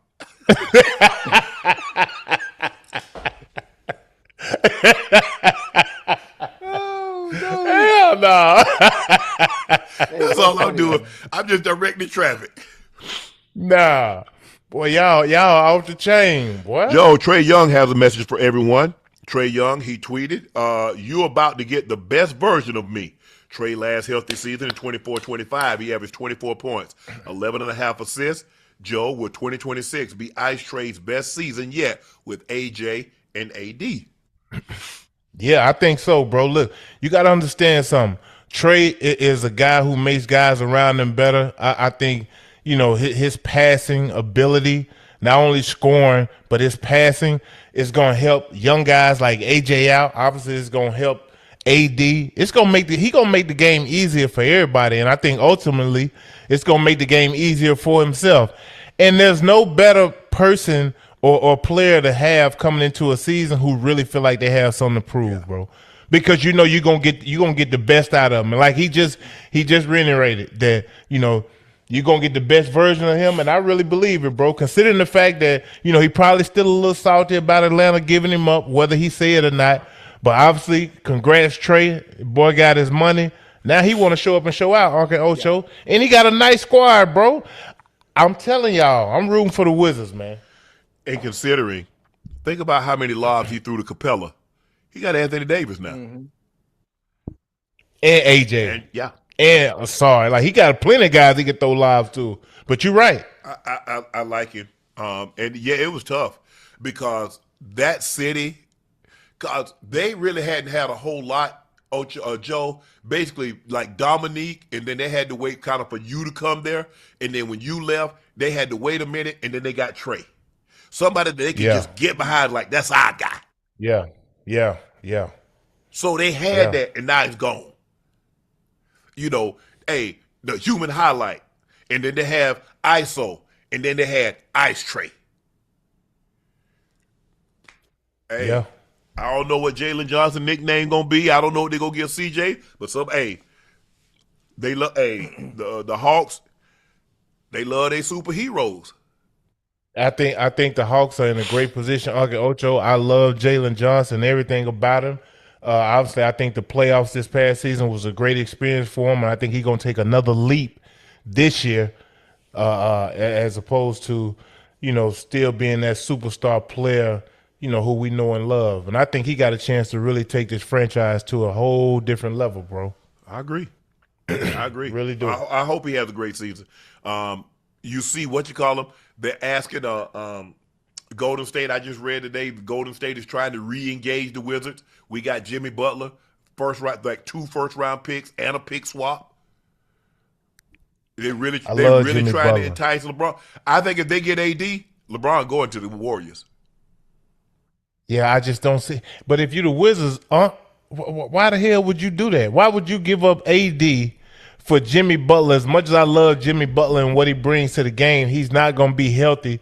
And I just don't really see that being a great fit ultimately for AJ DeBosa, who is your future. But Jimmy's on an expiring contract. So he only going to be there for half the year. Right. But damn, if you're talking about trying to win or change the franchise around, I get it. I'm not really. I really don't get it. Obviously, I'm saying if you trying to get off AD, I don't really, unless you just don't want to pay him the max and you feel like it ain't worth it. Okay, cool. You know what I mean? But outside of that, I feel like he's gonna be a great piece for that squad, bro. Okay.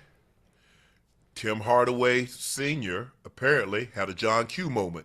He had a change of heart on the decision to let his son Junior wear the number 10. Let's take a listen to what Junior had to say.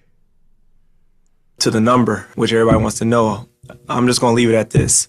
The first go-around, it was a personal decision, and I think the second go-around was a family decision. I've been wearing that number ever since I started playing the game in basketball because of my father. I always looked up to him ever since I started playing the game.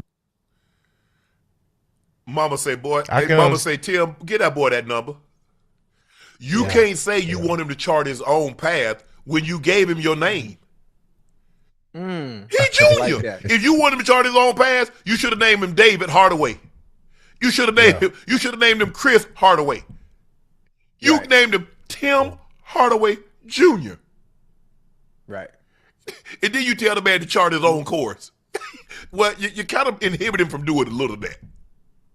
Yeah. Hey, that's why I didn't do that. That's why I didn't name none of my boys Joe. Hell no. Nah. Yeah. We're gonna get y'all own damn name. Yeah. And it's a lot of expectations and pressure come behind wearing that number. Yeah, for sure. It does, man. It's one thing to be Hardaway Jr., but wearing that 10, especially down here in Miami, those expectations are going to be through the roof to be able to continue that legacy, that your dad left. Tim, how much you charge him? Senior, how much you charge Junior for that number? He ain't charging nothing. nothing. He softened up at the end, Unc and Ocho. Go ahead, son. Go ahead. Mama had a say in that. That's who softened up. Yeah. I mean, Senior probably won't say nothing, but I guarantee you, she had a little say in that. Boy, get that boy that number. Right. But I'm glad it worked out. He gets to wear the number that he's always worn. He said he's always looked up to his father, admired his father. Father was a hell of a player, especially in Golden State. Played really well and with the Heat. But man, him, Mitch Richmond, and Chris Muller was something special. And they had Sharunas Marcelonas in Golden State that run TMC. Boy, they had something special, man. They did. They had a special group. You know what's funny though? It's funny because Tim Hardaway Jr., he's night and day compared to his pops, bro. Like when you talk about game, they game don't even, you know what I mean? It don't even match up. It's like, hold on, because like Tim Hardaway Sr., Tim Hardaway Sr., he was mean with it. Boy, now the difference is his crossover. AI had the crossover way out here like this here. AI was bringing it way out here like, wow. Yeah. Hardaway's thing was nice and kick. Was nice compact, and tight. Yes. Yeah. Float game. Big. Yeah. Junior is just mainly a sniper. Yep. Yeah. Found a way. Senior is with crossing you up, getting to the bucket. One of the top point guards in his day, bro. Oh yeah. A judge denies Terry Rozier's request to modify his bail conditions. Terry Rozier wants to play in the NBA while he fights sports gambling charges that sidelined him last season. Bail conditions that bar him from contact with certain players and limit his travel could complicate the potential return. U.S. Judge LaShawn D'Arcy Hall on Wednesday denies the defense request to modify Rozier's bail conditions so he can practice and play with potential witnesses as long as they don't talk about the case.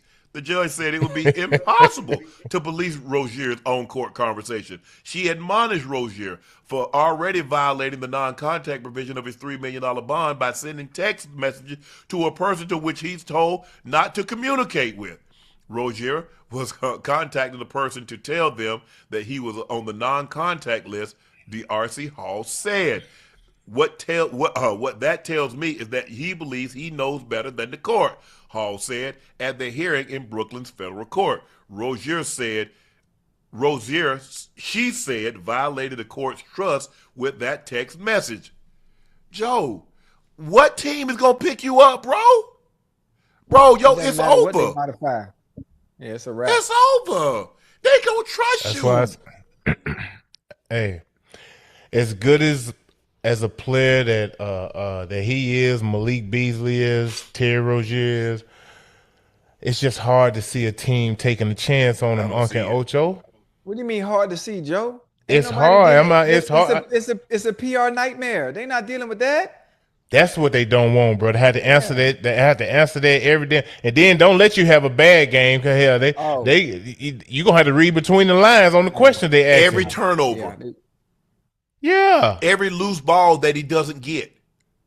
Mm-hmm. Now I question everything, and that's not how it should be. I should be able to watch the game in which Terry Rozier or Malik Beasley plays and have no thought come across my mind Man, he missed that shot on purpose.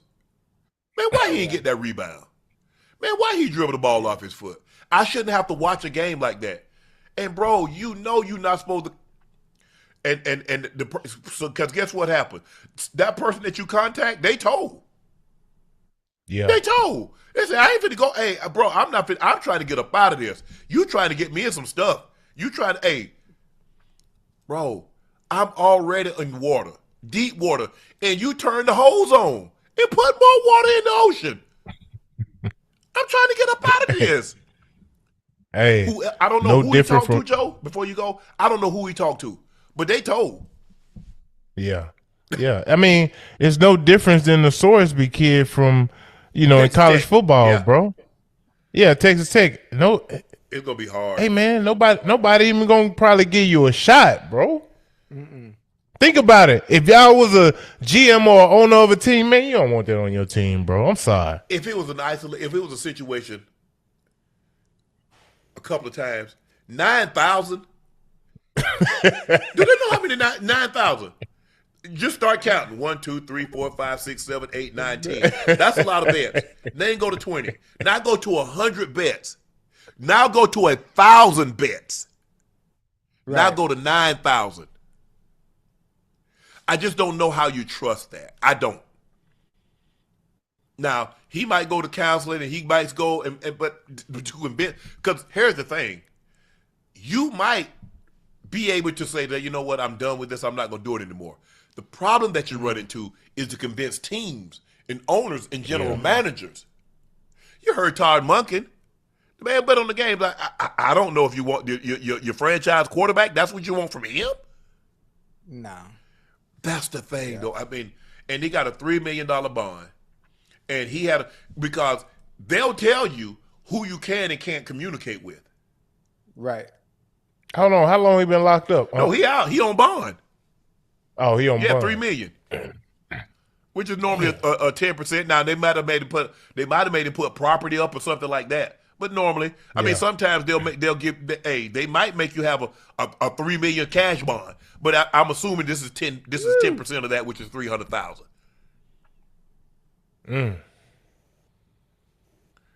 Especially they think you're a flight risk. They're gonna take your passport and they'll put a GPS monitor on you.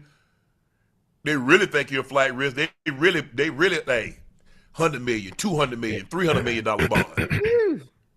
It make you reflect, bro. Yeah, Got to. Like, damn, they try to put it so won't even high, work. especially if they're really concerned about you, knowing that you probably can't come up with it. And then it's like, nah, they put your ass on home. They put your ass on house arrest, home confinement. You can't leave. But I don't know, but bro, you know your agent, your attorney has already told you. But you got the affidavit. You already see the complaint. Yeah. And a part of the stipulation is you cannot have communication with. I can't talk to Joe. I can't talk to Ocho. I can't talk to Jordan. I can't talk to Ash. Even through an intermediary. Well, I didn't know I could. I ain't talked to him directly. Yeah, but you sent word through somebody else. That's the same thing. Bro, good luck. I wish you the best, bro. But I just don't see our team gonna touch you or Malik moving forward. No, I mean you know they're not. And simply, as great as he is, obviously having this, overshadowing over your head, teams don't want to deal with the PR nightmare. No, sir. That's all it comes down to. It's an absolute PR nightmare.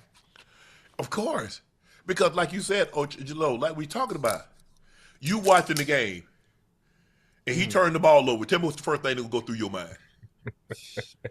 He missed a wide open layup. He missed a wide open shot. What's going through your mind, Joe? Yeah. Hey, You fouled that man in a situation. Like, bro, why you?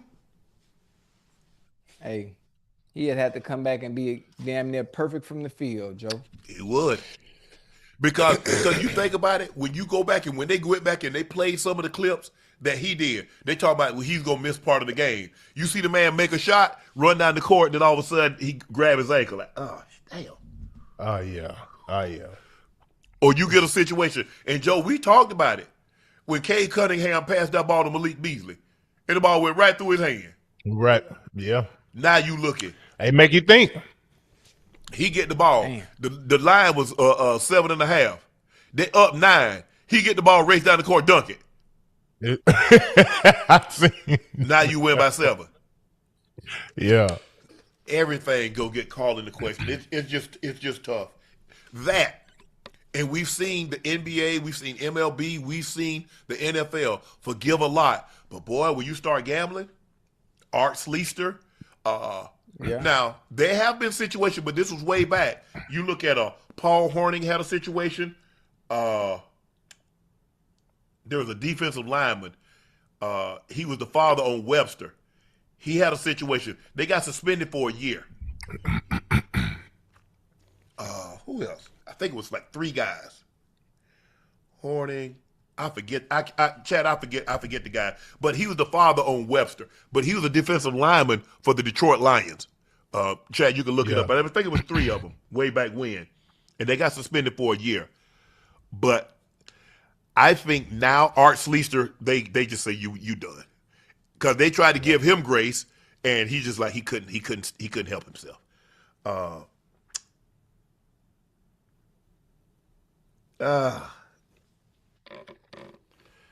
don't know. I mean that gambling, man. People just want to believe it because now even more than ever, because you see so many guys being involved in it, and I didn't understand. I'm looking at some of these guys and they doing these prop bets. I'm like, guys, you making millions and you trying to win hundreds? What that sense that make? It don't make no sense At all. But when you got all these different gambling spots on Ocho to where you can bet on these games, man, you got to figure. Yeah. Alex Karras. You got go ahead, Joe. You got to figure some of these guys gonna indulge in it a little bit. You know, I think that's just human nature. And that's why you see so many guys who've got caught up, whether it's collegiate, whether it's pros, hell, and it's just the people they caught. But Joe, you know what I mean? Joe, I'm making $30 million. I'm making $35 million. I can bet on baseball. I can bet on football. I can bet on tennis. I can bet on golf. I can bet on the World Cup.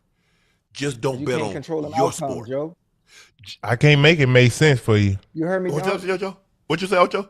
You can't. Everything you just named. You can't control those outcomes. They're betting on situations where they can control the outcomes. Yes. And obviously most of the time, hey, Uncle Joe, not only are they betting, I think sometimes they're in positions where they don't want to bet anymore, but they in bed with the wrong people. But hold on. You bet one time, it's over. But to keep doing it. But hold on. If you trying to control a game, Unc and Ocho, to where you win these bets, man, you can't have nobody betting no damn 100,000, 200,000. Ain't no. Hold on. After Blue, we get these bets from Terry Rozier and Malik B. Come on, bro. They looking into that ASAP. But come on, man. It's the prop bets. Because I mean, they bet like you said, Joe, under a certain number of points. He like, oh, I'm gonna lead the game, so I'm gonna be guaranteed I'm not gonna make. That's the way. One way to control it. Yeah. I think they got stuck, Joe. I think they got stuck. No, Ocho, with all the money that you're making from basketball, hell, you can go pay your damn debt off. No, I'm saying I think they got stuck in bed with certain people that were gambling, and those people that they were gambling with were relying on them to do certain things to make sure they kept that money coming in for other people, not them. I hate it for them dudes, bro. I'm talking about 2 cats who could play and could help a real contender. I hate that for them, bro.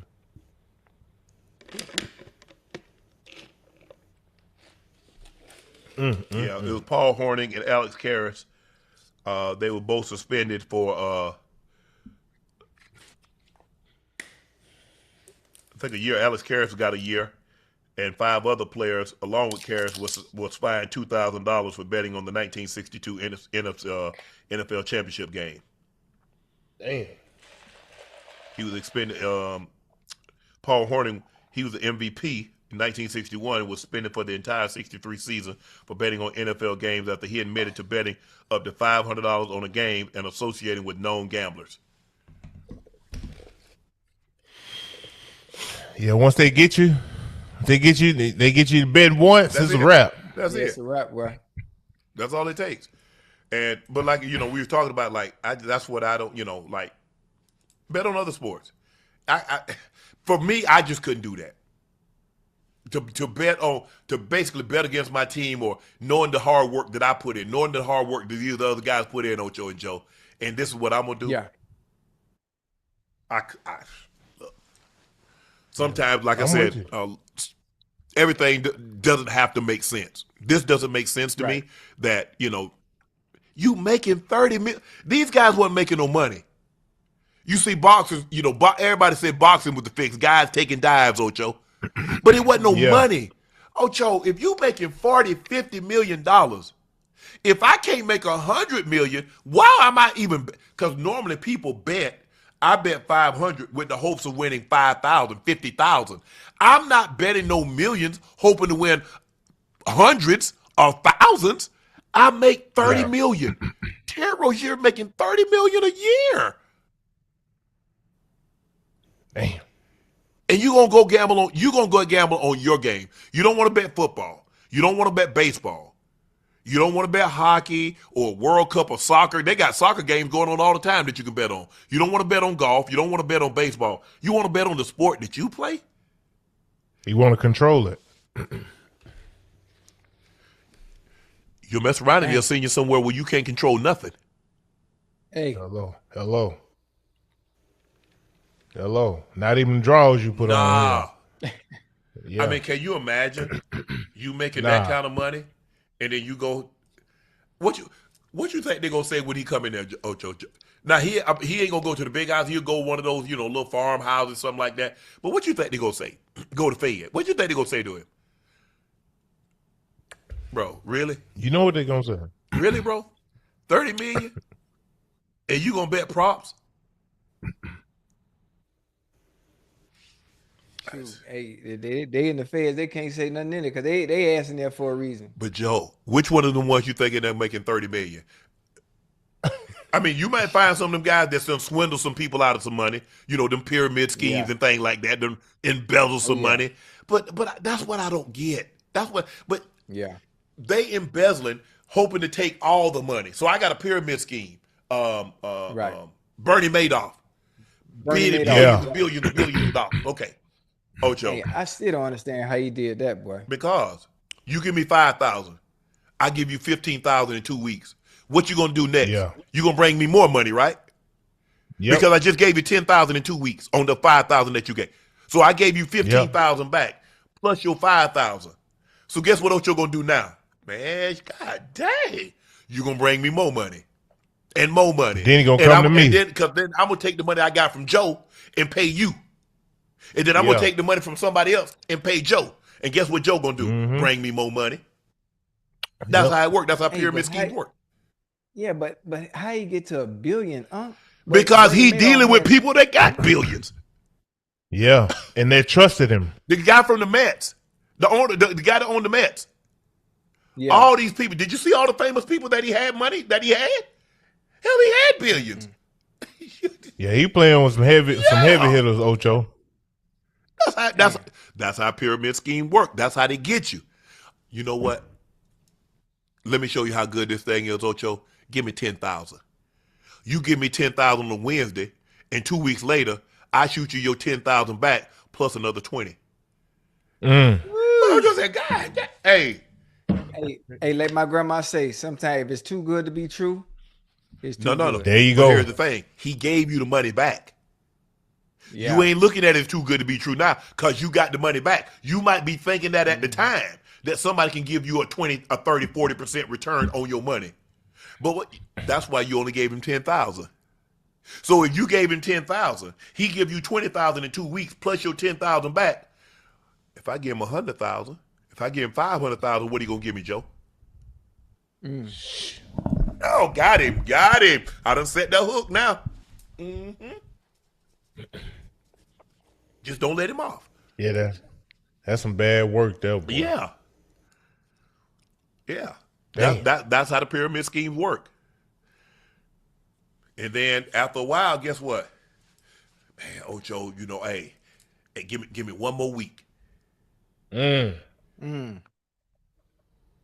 that's where the game started playing. Yep. Poop. Yep.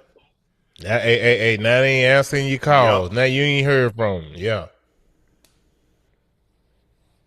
Hey, I'm finna try that. Try what? Shoot. Hey, Joe, send me 10,000. I'm gonna get you 30 back next. They gonna find you swimming with the fishes, homie. All right. I can swim, Joe. Okay. All right. Joe. What's Von up? Miller's looking for a new home. Look what he posted. Uh-oh. Hold on, Von. Hey, boy, come on home, man. You know we got something. You know we got a spot for you. That 2-4 look good on you too, boy. Yeah, he from Miller's Texas too, he ain't played he, at Texas Joe? A&M. Makes sense. DeMarcus Ware was one of his guys. He got an opportunity to play with D. Ware in Denver. They won a championship together. Von was Super Bowl MVP. And you look at the limited number of snaps that he had last year. I think he had like 7-8 sacks. He could look. The one thing he can do, he can get after the quarterback, and it's not going to cost you a whole lot of money. Can he be? He can still be in that corner. Yeah. He can still be in the edge. Yeah. Oh yeah. Yeah. He absolutely can. He been it like Beckham, boy. I know. I'm a Von Miller fan, man. Especially he coming to the Cowboy. Huh? Yeah, I like Hey, boy. Hey, boy. Our defense gonna be all right, Ocho. I'm telling you. Huh? Our defense gonna be better than y'all's. Who? The Bengals. Joe, let's wait till football season get here, Joe, before we start All talking right, trash. okay. Now, boy, I'm gonna be all. Hey, I got something for you, boy. Right now, my head is all basketball right now. All basketball. This gonna get Ocho upset. An anonymous AFC executive is calling out overpriced wide receivers. I think the wide receiver prices have gotten so crazy that teams are warming up to the fact I can get a super talented back, talented back with pass catching abilities, paying 17 or 18 million a year, like doesn't sound so bad anymore. The top average NFL annual value position for JSN, 42.1 million, more than double the top running back, which is Saquon at 20.6. Ocho, because remember, listen, Ocho let me tell used to be you the something. running backs. We ain't gonna pay the running back. Now they said these wide receiver prices are getting astronomical. They're getting out of line. Man, child, please listen. If you don't have receivers, go out there and try to run an offense and see what happens. When can't nobody get the hell open, and they stack 9 in the goddamn box. And then even if you do have one of those dynamic backs, that can run the ball and catch the ball out the backfield, and they can't run the ball because you don't got no receivers to open up the game, to take the top off the coverage. Man, what are these people talking about, man? There's a reason they make that 40, 41, 42, 43. There's a reason Puka gonna break the bank and reset the market at the wide receiver position. Man, what are we talking about? If you understand the game and how the game is played, how many of those backs he just described are there in the NFL? What? Many. 3, maybe 4? If that, McCaffrey, Bijan Robinson, Jahmyr Gibbs, Saquon, Jahmyr Gibbs, and Christian McCaffrey. Yeah.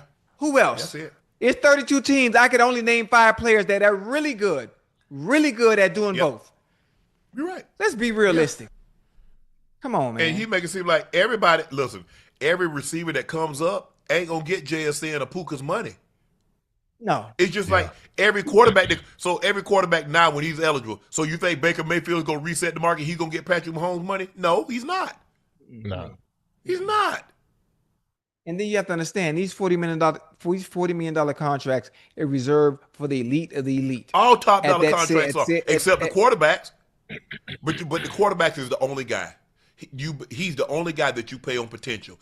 Everybody else have to prove themselves. And they have to normally prove themselves over and over. A quarterback, well, we think he can be good. Let's go ahead and pay him. Even after one season. Because you can't do nothing without no damn quarterback. At all. But they'll can't do nothing. Look, I understand. So you want this exec, whoever this exec is, so you want the value of the franchises to go up. You used to could buy a franchise for 30, 40, 50 million dollars, 100 million, 200 million.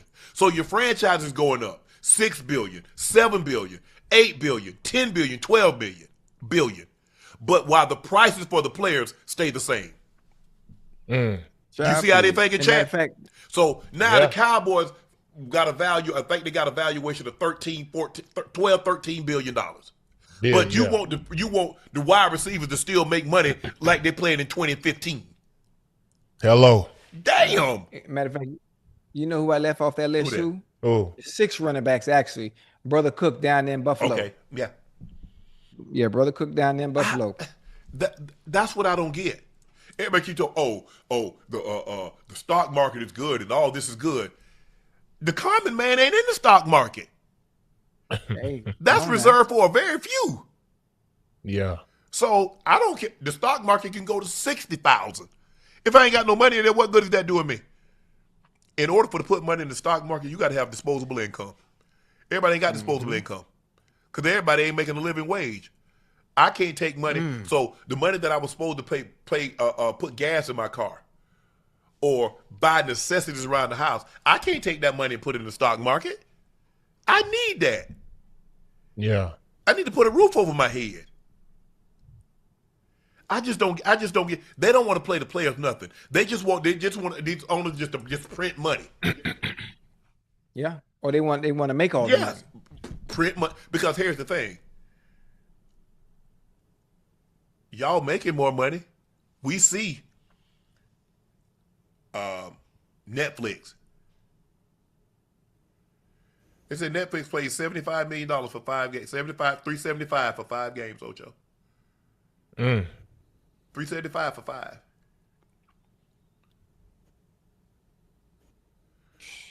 That's Netflix crazy. gonna want to. I don't know if Amazon will get another package, but Netflix is gonna want that Sunday night package. Fox, y'all gonna have to bid. CBS, y'all gonna have to bid, cause they got these streaming services. They got buku bucks. Yes, sir. And y'all remember that game, Press Your Luck? Big bucks, no whammy. Big bucks, no whammy. Stop. They got it. And the one thing I know about the NFL, y'all think they got loyalty to your networks, but they about to show you. At CBS, Money talks. when they talk about getting a reduction, but okay, you're gonna find out. That's what I don't get. So as everything goes up, the value of the franchise goes up. More money is coming in through licensing, TV contracts. But the players making too much money. And the players are the product that's on the damn field that draw eyes to the game. That's what I don't understand, bro. You gotta always take care of the product, man. I don't give a damn what sport it is, Unc and Ocho. You gotta take care of the product, bro. And that's the guys that's out there or the people that's out there on the field or on the court that's competing and making the game somewhat respectable to what people want to watch. Yes. Yeah. That's what I don't get. Reward the people that help your business grow. That's the way you do it. But they want to make all the money. You're getting a check. What is it? $250 million? What's the cap? You're gonna get $400 million. Just off TV. Just off TV. Now, you got local TV, local radio, you got parking, you got admissions, you got PSLs, you got all the other stuff that's in there, motocross, NCAA, concerts. Okay, the NFL salary cap is $301 million, 301.2. You about to get a check for $400. So you're about 100 clear. That's before you do anything locally. Now, what about all the jerseys that you sell? You get a cut of that. All the merchandise. So now when we get the stadiums, you got at least 8. You got at bare minimum. Because guess what? The tickets aren't any cheaper for preseason. Hello. So let's just say on the low end, you got 10 home games. On the high end, you got 11. That's a regular season. Because it's an odd number, 17. So one year you might have 9 home games. The next year you have 8. Now, postseason. So they just want to make all the money. Players are making too much. As your franchise has increased exponentially. Hello. Man, y'all need to stop this. Hey, man. listen. God, It sounded a little bit like college football too, of course.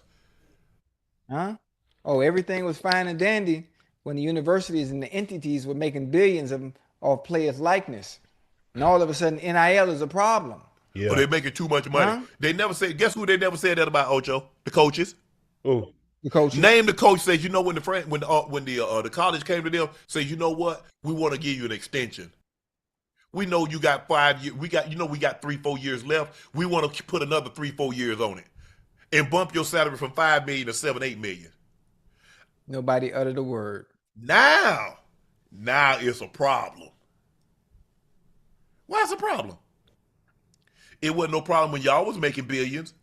Y'all didn't go to Congress and sit y'all ass up there and lie and talk about this is bad. When coaches leave, y'all didn't say, well, a player should only be able to leave once. Really? Why? Coaches leave all the time. What more was the than coach? once. The coach, he was at Cincinnati, and then he went to Notre Dame, and then he went to LSU. Chip Kelly.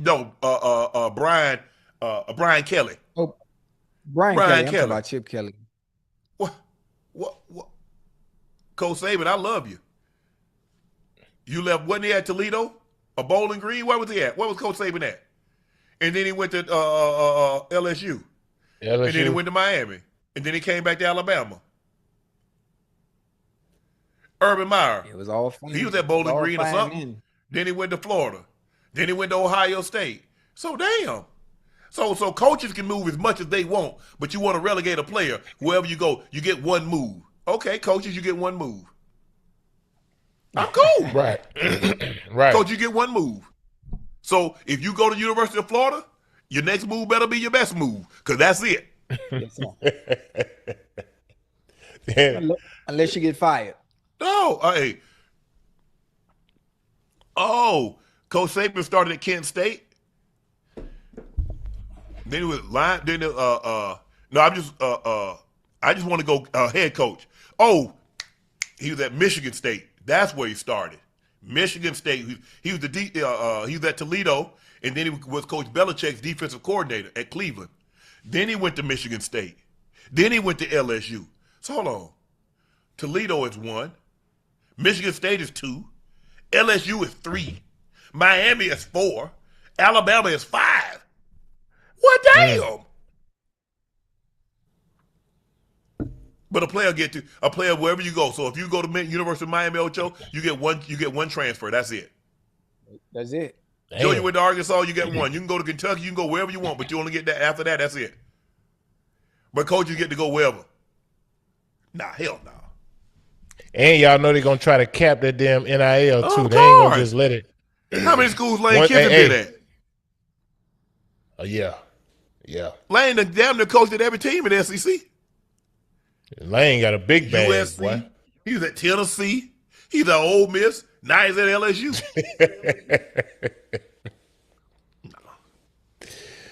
Yeah.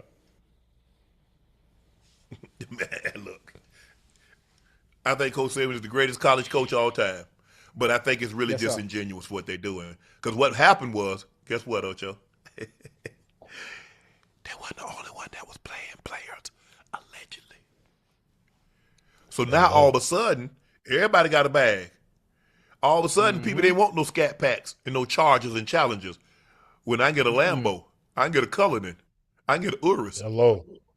Yeah. Damn, how you get every 4- and 5-star running back coming out? You know what it is. You got Trent Richardson. You got Ingram. You got Derrick Henry. You got Kamara. You got Damian Harris. You got Tenpenny. Rest his soul. Bruh, you got 7, 8 5-star running backs. Boys. And they waiting their turn. What about the receivers? Alabama used to be just like that. They had Ridley, and they had Julio, and they had Coop. They had Judy. They had Devontae Smith. They got Ruggs. They got Waddle. Hey, stop it. Just stop. And we ain't gonna talk about all them D linemen and linebackers and corners they had, Ocho. We ain't gonna talk about them. Hey, animals, boy. Hey. All right, it's time for our final segment of the evening. It's time for Q&Ayyy. Q&Ayyy. Weak ass bladder. We have 3 video voicemails. Let's take a listen to our first one. Yo, ISO and freaky ass Ocho. Boy, you need to be putting time out. For real. But I got a great idea, right? To put some money really in Unc pocket because, I mean, Cowboys and Bengals fan, y'all niggas delusional. For real. But oh man, here you go. And before the Cowboys fan say something, I'm a Panthers fan. So please, Rico Dowdell, 300 yards on your head. Yeah. But I think what y'all should do for this season coming up, y'all should do something like a March Madness bracket and pick who y'all think gonna win each division and put a little 1,000 up. Just do a little 1,000. Y'all got that shit. We gonna you know what? We gonna pick like 3 or 4 games every week. And then cause you can get to pick any 4 games you want. And then at the end of the year, we gonna see who had the best record. And then, you know, we put a little something up. We put like 500,000 up, like you say, and the winner take all. Oh, I'm gonna win that for shit show. Same way you won the NBA season? You always talking about old stuff, bro. I don't know why you stay bringing up old stuff. If it ain't happened yesterday, I don't really remember. You talking about something happened 3-4 months ago. That's over with. What the NBA championship was 3 weeks ago, Joe? Yeah, I don't remember it, Ocho. If it ain't happened yesterday, I'm saying we moving forward. Well, hey, listen, if you dwell on the past, that means you ain't done nothing in the present, partner. We ain't talking about all that. We moving forward. All right, my bad. Yeah. Hey, all right, my bad. Here, let's take a listen to the second one. Yes, Nightcap fam, straight from the UK. Going real quick. When's Laportier going to be available in this country, the UK, please? Joe, we doing bits, baby. And still, beat Ocho's ass for me. And Ocho, bro, like, you took that Gouda top off mid podcast the other month, yeah, when we lost to United. I'll never forgive you for that, man. Fighting talk, bro. I'm a Gooner. And shit, Belgium, bro. I thought you said they were old. Yeah, Ocho, you did say that. You said They gonna run circles, man. You said, oh, we even if Balagun don't play, we should still win. Listen, Joe. They fooled me. What you talk about, Joe? Nah, hey, they fooled. Do you see the way the USA played the first 3 games? Man, I'm like, what the hell? Who is this team? If I said if we can play like this, be able to pass the ball and facilitate and be comfortable on the ball the way they looked them first 3 times, and we play Belgium, I say, man, we're gonna be all right. We should run circles around. And they are an aging older team. They are. And you're gonna see when Belgium plays, I forgot who they got to play next. Don't they play Spain? They got to play Spain? Yeah. Now watch what Spain do to them. When you get a level of talent and players collectively as a group with the same quality, if not better than you. Watch how Spain make them look. Hell, it's a good thing we don't got to play Spain. Yeah, you thought Belgium did as bad. Man, please. What Spain would have done to her? Hey, Joe, it might have been 7-1, Joe. No disrespect. I'm just being honest. Yeah. Might have been Beat the brakes 7-1. off for us. And I don't know. Man, I'm disappointed because everybody told me Christian Pulisic was the greatest U.S. soccer player ever. Yeah. Hey, Unc, he ain't show up, Unc, man. He didn't. I'm not gonna say the moment was too big for him because he plays at the highest level in Serie A with AC Milan, so he should be used to the pressure. He should be used to that type man have of assist the atmosphere. whole tournament, Ocho. Yeah, hey, Unc, you ain't got to tell me, Unc. Hey, Joe, what's the equivalent of turning the ball over 11 times in basketball? What's the equivalent? Yeah, so he turned the ball over 11 times in the game before he got subbed out for, I'm assuming, an injury. He turned it over a lot, Unc. Yeah, damn. man. So turn it over 11 times. That's But I told you, Hell, we couldn't win no 1-on-1s, and we couldn't even make no lateral passes, Ocho. We couldn't clear the ball, Ocho. We couldn't control the ball. We couldn't do nothing. Nothing. Steady kicking backwards. And then what you call it? And then the goalie, he picked the worst time to have his worst game. I don't know what he was thinking. Bad mistake. He should have subbed his ass out. Here's the third. Let's take a listen to that third one. What up, crew? It's your boy Mayo. Ocho, you do not want a 1v1 ISO, okay? He gonna have you looking straight after he done with you, okay? Joe, I got you. I ruptured my patella tendon. I know how it feels. So you come to Utah and watch the Jazz and DP take the Western Conference Finals, go down to Liberty Park up the street, and I'm gonna show you what it is, okay? USA men's soccer, I don't know what that was. I don't play soccer, but I know hustle when I see it. That ain't it, okay? Now my question is, what's one niche habit or, practice that you guys do every single day to show up, to be your best self, to keep you going every day? Because I work with the youth, and they have a hard time. So what's one thing that I could pass on from y'all to get to them? I love what y'all doing. Keep it up. Peace out. Hey, self-affirmations, bro. Speaking things into existence. Yeah, like me beating Joe's ass. Oh, see, here he go. I'm just saying, listen, you talk about self-affirmation. Me telling you I'm gonna whoop you is self-affirmation, Joe. That's what self-affirmation. That's what tell them kids. That's false advertising. That's what the hell that is. No, it ain't. No, it is false advertising. You gotta believe, Joe. You gotta believe. I believe. Nah, Ocho, you can't whoop me. I can't on the court. I can whoop you. No, you can't. No, you can't, bro. You can't do what you used to do, Joe. All right, okay. All right, I'm gonna show you. Hey, Unc, he said something about Darren Peterson, didn't he? That boy getting. Hey man, he get them buckets, Joe. God almighty. Let me tell you. Hey, Unc, Ocho. I don't know if y'all ever seen on IG where people be in the flow state and they be moving in slow motion and hey man, the young man got it, bro. It's like he live in the flow state. When I watch cats in basketball, I want to see how comfortable you are on the court, under pressure, under duress. You know what I mean? When you playing against a guy who just as hungry as you. Yeah. Man, that man can't. Man, listen. We talk about 1-on-1s in soccer, winning 1-on-1s. That man don't even see the player in front. The person who guarding him, he don't even see. Hey, I'm just trying to see where your damn help coming from. I'm finna blow by you, partner. Hey, that man is getting to it, boy. Hey, he's serious, Unc and Ocho. Darren Peterson serious, bro. I know we talk a lot about, the cramping, and we didn't know if he loved the game, but man, them couple games I seen him play in the summer league in Utah, obviously, man, and he's scoring at an efficient rate. Bucket. He is, Unc. You know what it is?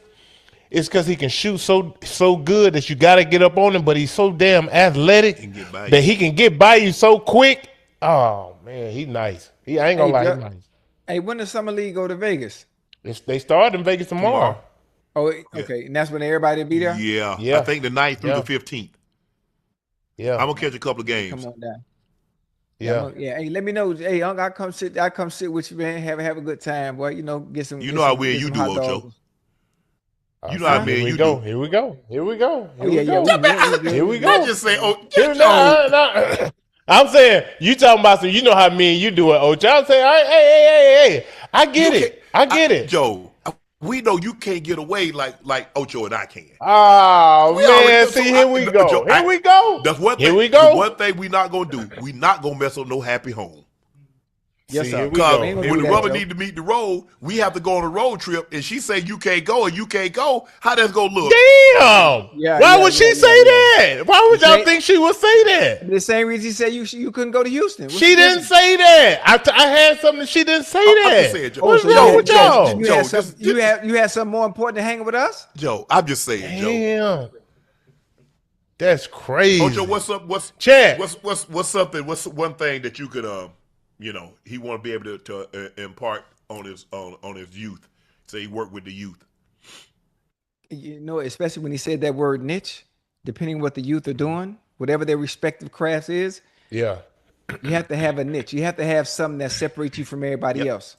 There are a bunch of people that play basketball, but there has to be a niche about you that makes you valuable, that makes you an asset. if you play receiver, if you play football, something about whatever position you're doing, whatever you're doing in life in general, something about you has to be special, whatever that niche is, that separates you from everybody else that does the exact same thing. And you got to be obsessed with it, bro. I'm talking about to the point to where when your ass fall asleep, you dream about it. Yeah, it's got to be that. It's really got to be that. The old saying is that dirty water doesn't stop plants from growing. Don't let negative words impact your progress. Somebody tells you you can't. Somebody doesn't view you favorably. If I'd have listened to people that told me, well, you ain't going to go to college, you're not going to do this, I just needed one person to tell me I could. Guess who that person was? Hello. Me. Me. Because I was the one that was putting the work in. Yes, sir.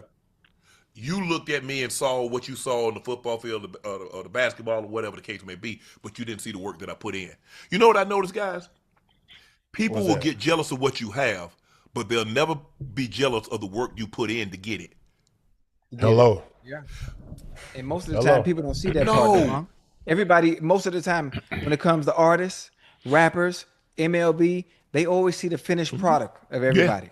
They see the finished product and don't understand the journey that you went through, the ups and downs, the obstacles, the trials and tribulations to actually get to that point. They don't see all the L's you took before you started winning. Hello. No. Hello. I mean, because it's so easy to pass judgment. It's so easy to sit back. You know, oh man, you was a slave. You doing all that working. That wasn't this. That wasn't that. All that was teaching. Like my grandma used to say, boy, take all that to make a man. It instill discipline to go a little extra. Because I knew I wasn't the only one that had a dream of playing in the NFL. Oh, yeah. I wasn't the only one that had a dream of playing professional sports.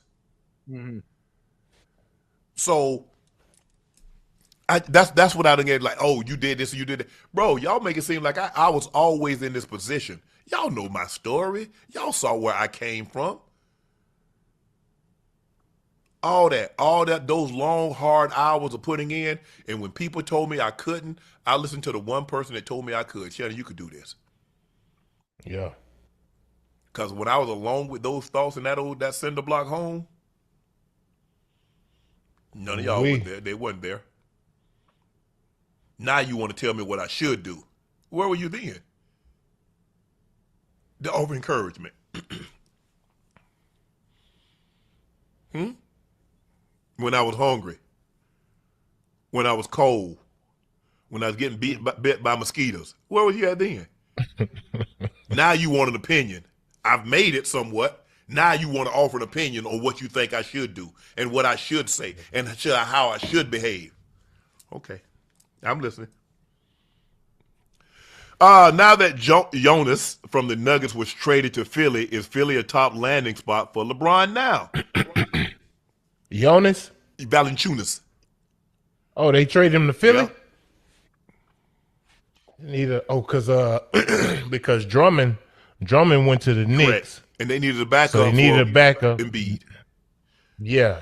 They ain't a bad backup. But Valanciunas was a lot. He was really, when he was in New Orleans, he played well, Joe.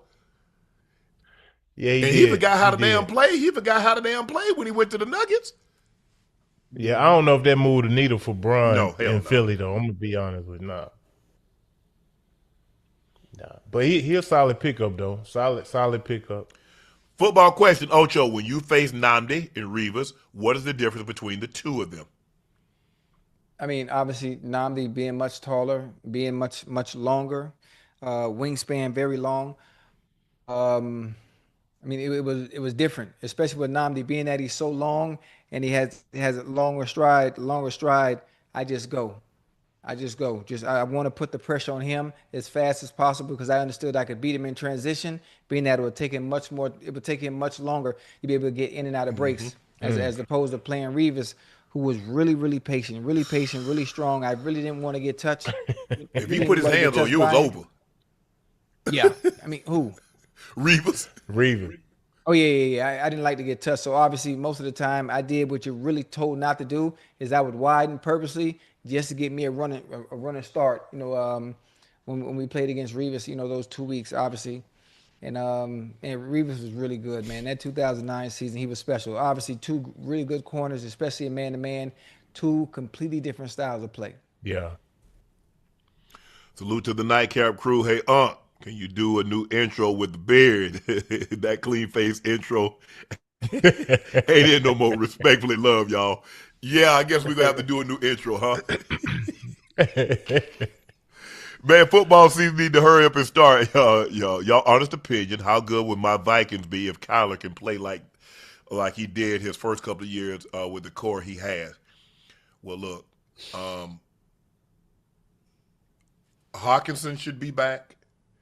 They got Jetta. They got Addison.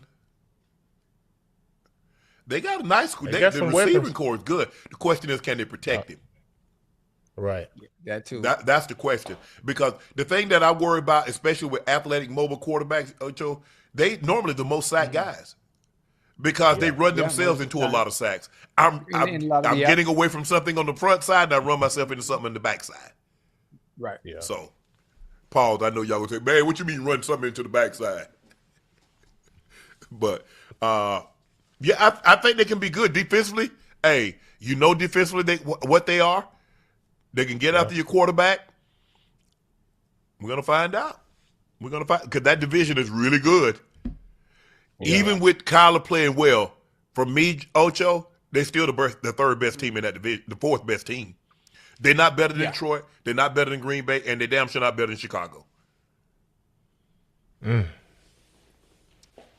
All things being equal, Kyler's the worst quarterback in that division, Ocho. Let's be real. The worst? You take Kyler over Caleb Williams? You take him over Jordan Love? Oh hell! You taking him over Golf? No, not on that Lions team. Absolutely not. So there's only 4 teams in the division, Joe. That means he the worst quarterback in that division. Right. Big Three, did y'all ever feel uncomfortable when reporters want to interview you guys in the locker after a thing you wear the towel? No, that's a part of the job. We had women's coming in there because it used to be. And then they had that situation. You go back and study it where the situation guys got in trouble. They were saying some things to female reporters, and it really got out of hand. It was very, very distasteful. Women have a job to do. Let them do their job. I gave them the same level of respect that I gave the men. And so for me, it was never uncomfortable for me. I understand they had a job to do. And I allowed them to do their job. They allowed me to do my job, and we went on their way. One of the Linda Bruin, rest her soul, she was great. She was a reporter in Denver, and she was always great. And anytime she needed something, I was like, you know what? I said, here, Lynn, you can have my personal number. If there's something I can help you with, give me a call. Even when I was retired, she would call me, Shannon, I need something for you, from you. And I was so sad to hear that she had passed away. She had gotten cancer. I think she had left and went to Washington. I don't think she was still writing for the Broncos. But anyway, but no, it never made me. Now Joe and Ocho might have different opinions. I don't know if they had any women reporters, but Linda Bruin is the one I can remember off the top of my head. Obviously Andrea Kramer, and there are a lot of others, but I never had a problem with any of them. Yeah, I can't remember or recall. I'm sure we've had women reporters, but I can't really remember none, Unc and Ocho, that was consistently, in our locker rooms, after games of that sort. Like I can't really pinpoint that. So it never really stood out to me. If y'all could have your dream boxing match with any two fighters across generations, who would it be? Floyd and Sugar Ray? Man, it'd be Roy Jones and I don't know. I might pay to see Roy Jones and Floyd right now, the way they've been going at it. I'm trying to think.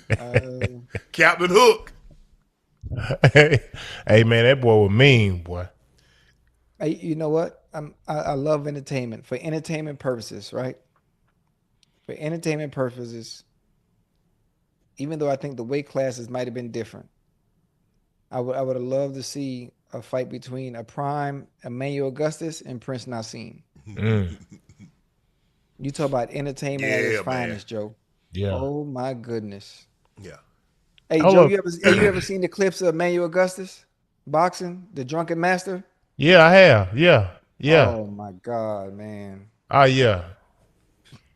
Straight Hey, entertainment. did y'all see the what's his name now? Abdullah Kid. He just fought the other day. Yeah. Abdullah Mason. Yeah. Abdullah Mason? Yeah.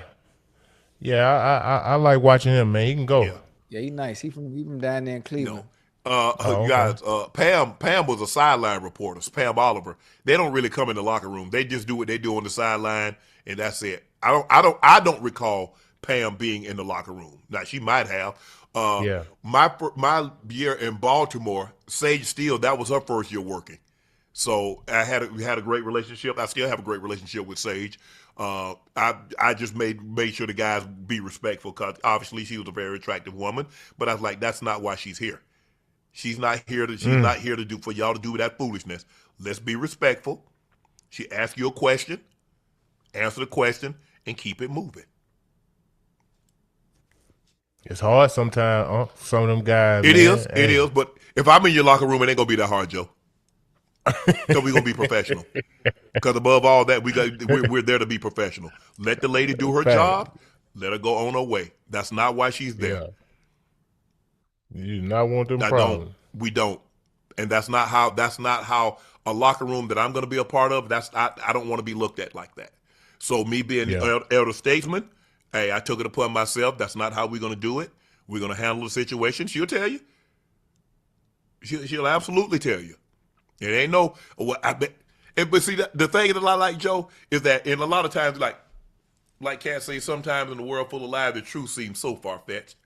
But everything can be corroborated, can be confirmed. I don't gotta lie. But I just like, professional in a professional environment. Let's be professional. Sometimes we can relax it. Sometimes like we get together, we joking. That's a little less formal. And so hey, we can have some fun. But in that is a professional environment. Even though we got on t-shirts and shorts, and that is still a professional environment, and we're gonna treat it as such. I ordered a husband Leportier for Father's Day, and we got it today. This mofo so smooth. Ooh wee. Thank you. Thank you. I really, really appreciate that.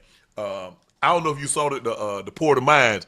Hey, they say they want us to come to Houston. They're gonna show us around. You see we got the I seen them, yeah. They say, hey, we're gonna go out and say, hey, you gotta make it 2 days because nobody leave Houston on a Sunday. So we got a day. We gotta go Saturday. We're gonna do Saturday night, we're gonna do brunch, we're gonna go out. I was like, so you're like, yeah, you go to brunch and then you go back to your hotel and go to sleep, and then we go out that night. I like, well, damn. I said, all right. I said, me and Ocho, I know me and Ocho and I, we down. So it ain't gonna be no problem for us. I don't know about the third member. I don't know about the third member. I don't know if he get permission. Oh, well, hey, Joy, write me a permission slip for Joe. Hey. Y'all got to really. Hey, Joe, you got a fax machine? Hey, you got to chill. That's what you got to do. You need to chill. You and Unc, y'all need to chill.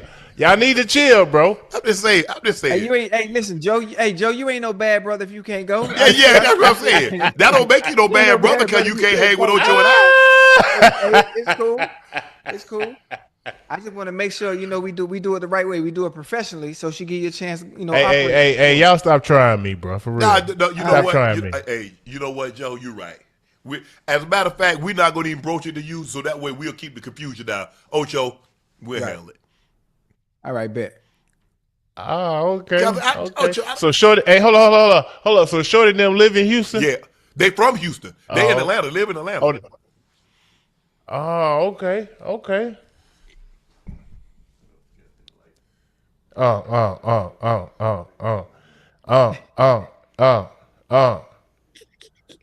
Hey, what that say? Hey, y'all gotta chill, bro. Y'all gotta chill. Hey, Chad, why I gotta deal with this, Chad? I'm saying. I'm gonna give you this. Just have to put a name right here. Hey, you gotta fax it. You gotta fax it. Damn. And put a letter. Put a letterhead on there Joe's Houston too. permission slip. Please sign here, wifey. What's your name right here? Damn, this what we doing? This what we doing? Joe, we just want to be professional. In front of the company? Joe say, hey, Ocho say we got to be professional all times. Hey, in front of company, it's 21K in the chat. This how y'all gonna act? Joe, that ain't company. That 21,000, that's family. It's family. a difference. Yeah, that's what we do. Yeah, it's a difference. They know. All right, okay. All right, I got I'm just saying, Joe, Come that on, don't make you no company, bad that's brother because family, you can't go. somebody hey, somebody gotta have to pay for this, okay? Yeah. Y'all gonna have to pay for this. Trust me. Chat, I got them, chat. What up, Big Three? Ocho and ISO are related. Check the ancestry. Yeah, they're related. Hell no. I told you, hey Man, Joe, look, hey, Joe, we two different shades of black. That man blurple. Black and purple. But y'all close though. That Johnson. Hey, hold on, Joe. The proper complexion for my skin tone is pumpernickel satin blue. Let's get it together. Pumpkin nickel. Pumpernickel. Pumpernickel yeah. satin blue. That's my complexion. Yeah. That okay, Johnson. just to get it right. That Johnson. All the Johnsons came off one tree. It's just a lot of acorns that fell off and planted and got carried away. But it's one tree Johnson. It's one Johnson. Hell nah. It's different types of Johnson, and Ocho one different type of Johnson than me. Yeah. I'm a conservative Johnson. This boy here. Yeah. Come on, man. Y'all. I mean, come on now. Don't worry about it. I know you're ashamed right now. You're not used to it. Hey, when Ocho get on here and be cutting up, remember what Cat said. Ocho be wanting to party, and you got to tell him no. Got to tell him no.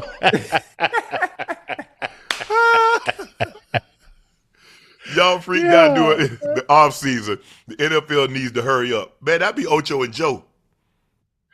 Come on, and they know it be you because you can't wait to say it's me and Ocho. You can't wait to throw us out there, and they know you the biggest corporate. So I don't even know why you be acting like that. Hey, I'm in the cut chilling. That's man. me. Oh, now he in the damn cut chilling, man. Please, chilling. They know y'all. Yeah, yo in the cut. All right, yeah. Damn. Okay. Ocho, start, bench, cut. Eating groceries. Tua as your career quarterback, pooping in a public toilet. I'm gonna start Tua. Not Ocho. No. Ocho start them all. The hell you talking? No, he starting with the groceries. He that's how he coming. He's coming out he's like starting that. He starting with the groceries. Oh yeah. Okay. What's the next one? Because Tua last, whatever the hell it is. Yeah, I think let's see. So you got eat groceries, Tua as your career quarterback, pooping in a public toilet. Yeah, he go in a public toilet. Hell, he might do that, man. Y'all got to get. Hey, this must be for Joe. Nah, look, here he go. There you go. Here he go. Look, it must be for Joe. Nah. Here he go. See what I'm talking about? Must be for Joe. Yeah, y'all see what I'm talking about? For Joe. That's for you and Ocho. Now that they put my name by accident, they definitely meant to send that to Joe, bro. Yeah. Man, Chet know the biggest freaks on Nightcap. They know it. I'm gonna start. Whoo, Lord, have mercy. What you gonna start? I gotta start Tua. Gotta start Tua. Damn. And then you go into the porta potty. Yeah. I think I gotta. Damn. I think I'm gonna go. I think I'm a bitch. I'm a bitch to go. I'm a bitch public toilet. I gotta cut eating groceries. Damn, but you gonna bench the back door work? Yeah. Hey, y'all ain't living right, man. Y'all ain't living right, man. Hey, boy, I was just changed. The fact that you bench the best, man. Don't worry about it. Yeah. Damn. How would y'all handle a teammate like Beasley if you found out he cost you a playoff loss? I mean, you can't do nothing now. I mean, you're disappointed. Yeah. You extremely disappointed. Yeah, what the hell we gonna do to him? Talk about how we handle him. Yeah, what are we supposed to do? Hell, I was looking at him sideways when that ball went off his hand, decayed through him. Hey, he for sure could have helped. Absolutely. That concludes this episode of Nightcap. I want to thank each and every one of you for joining us. Y'all know who I am. I'm your favorite Unc. My partners in co-host in crime, the Liberty City legend, the Bingo Ring of Fame honoree, a former Pro Bowler and an All-Pro. That is Chad Ochocinco Johnson. And the third member of the Big Three, even though he gets no permission to go and travel with Ocho and I, he's a University of Arkansas alum, a 7-time NBA All-Star from the Atlanta Hawks. And because he can't go, that don't make him no bad brother, y'all. That is ISO Joe Johnson. Damn. Please make sure you hit that subscribe button. Please make sure you hit the like button. And go subscribe to the Nightcap Podcast feed wherever you get your podcast from. I want to thank each and every one of you for your support and your continued support. Thanks to you, Nightcap has become the success that it's become. Those looking to purchase a bottle of Shea by Laportier, head over to LaportierCognac.com to purchase you a bottle if it's currently unavailable in a state or city near you. It is a premium VSOP cognac, the best tasting, smoothest VSOP cognac on the market. Try it, compare it against other cognacs, and you'll see, as the chat chimed in and said, it's smooth, and it's very, very smooth. Please drink responsibly and stay safe. I want to thank each and every one of you for joining us tonight. We'll see you back here tomorrow night. Peace.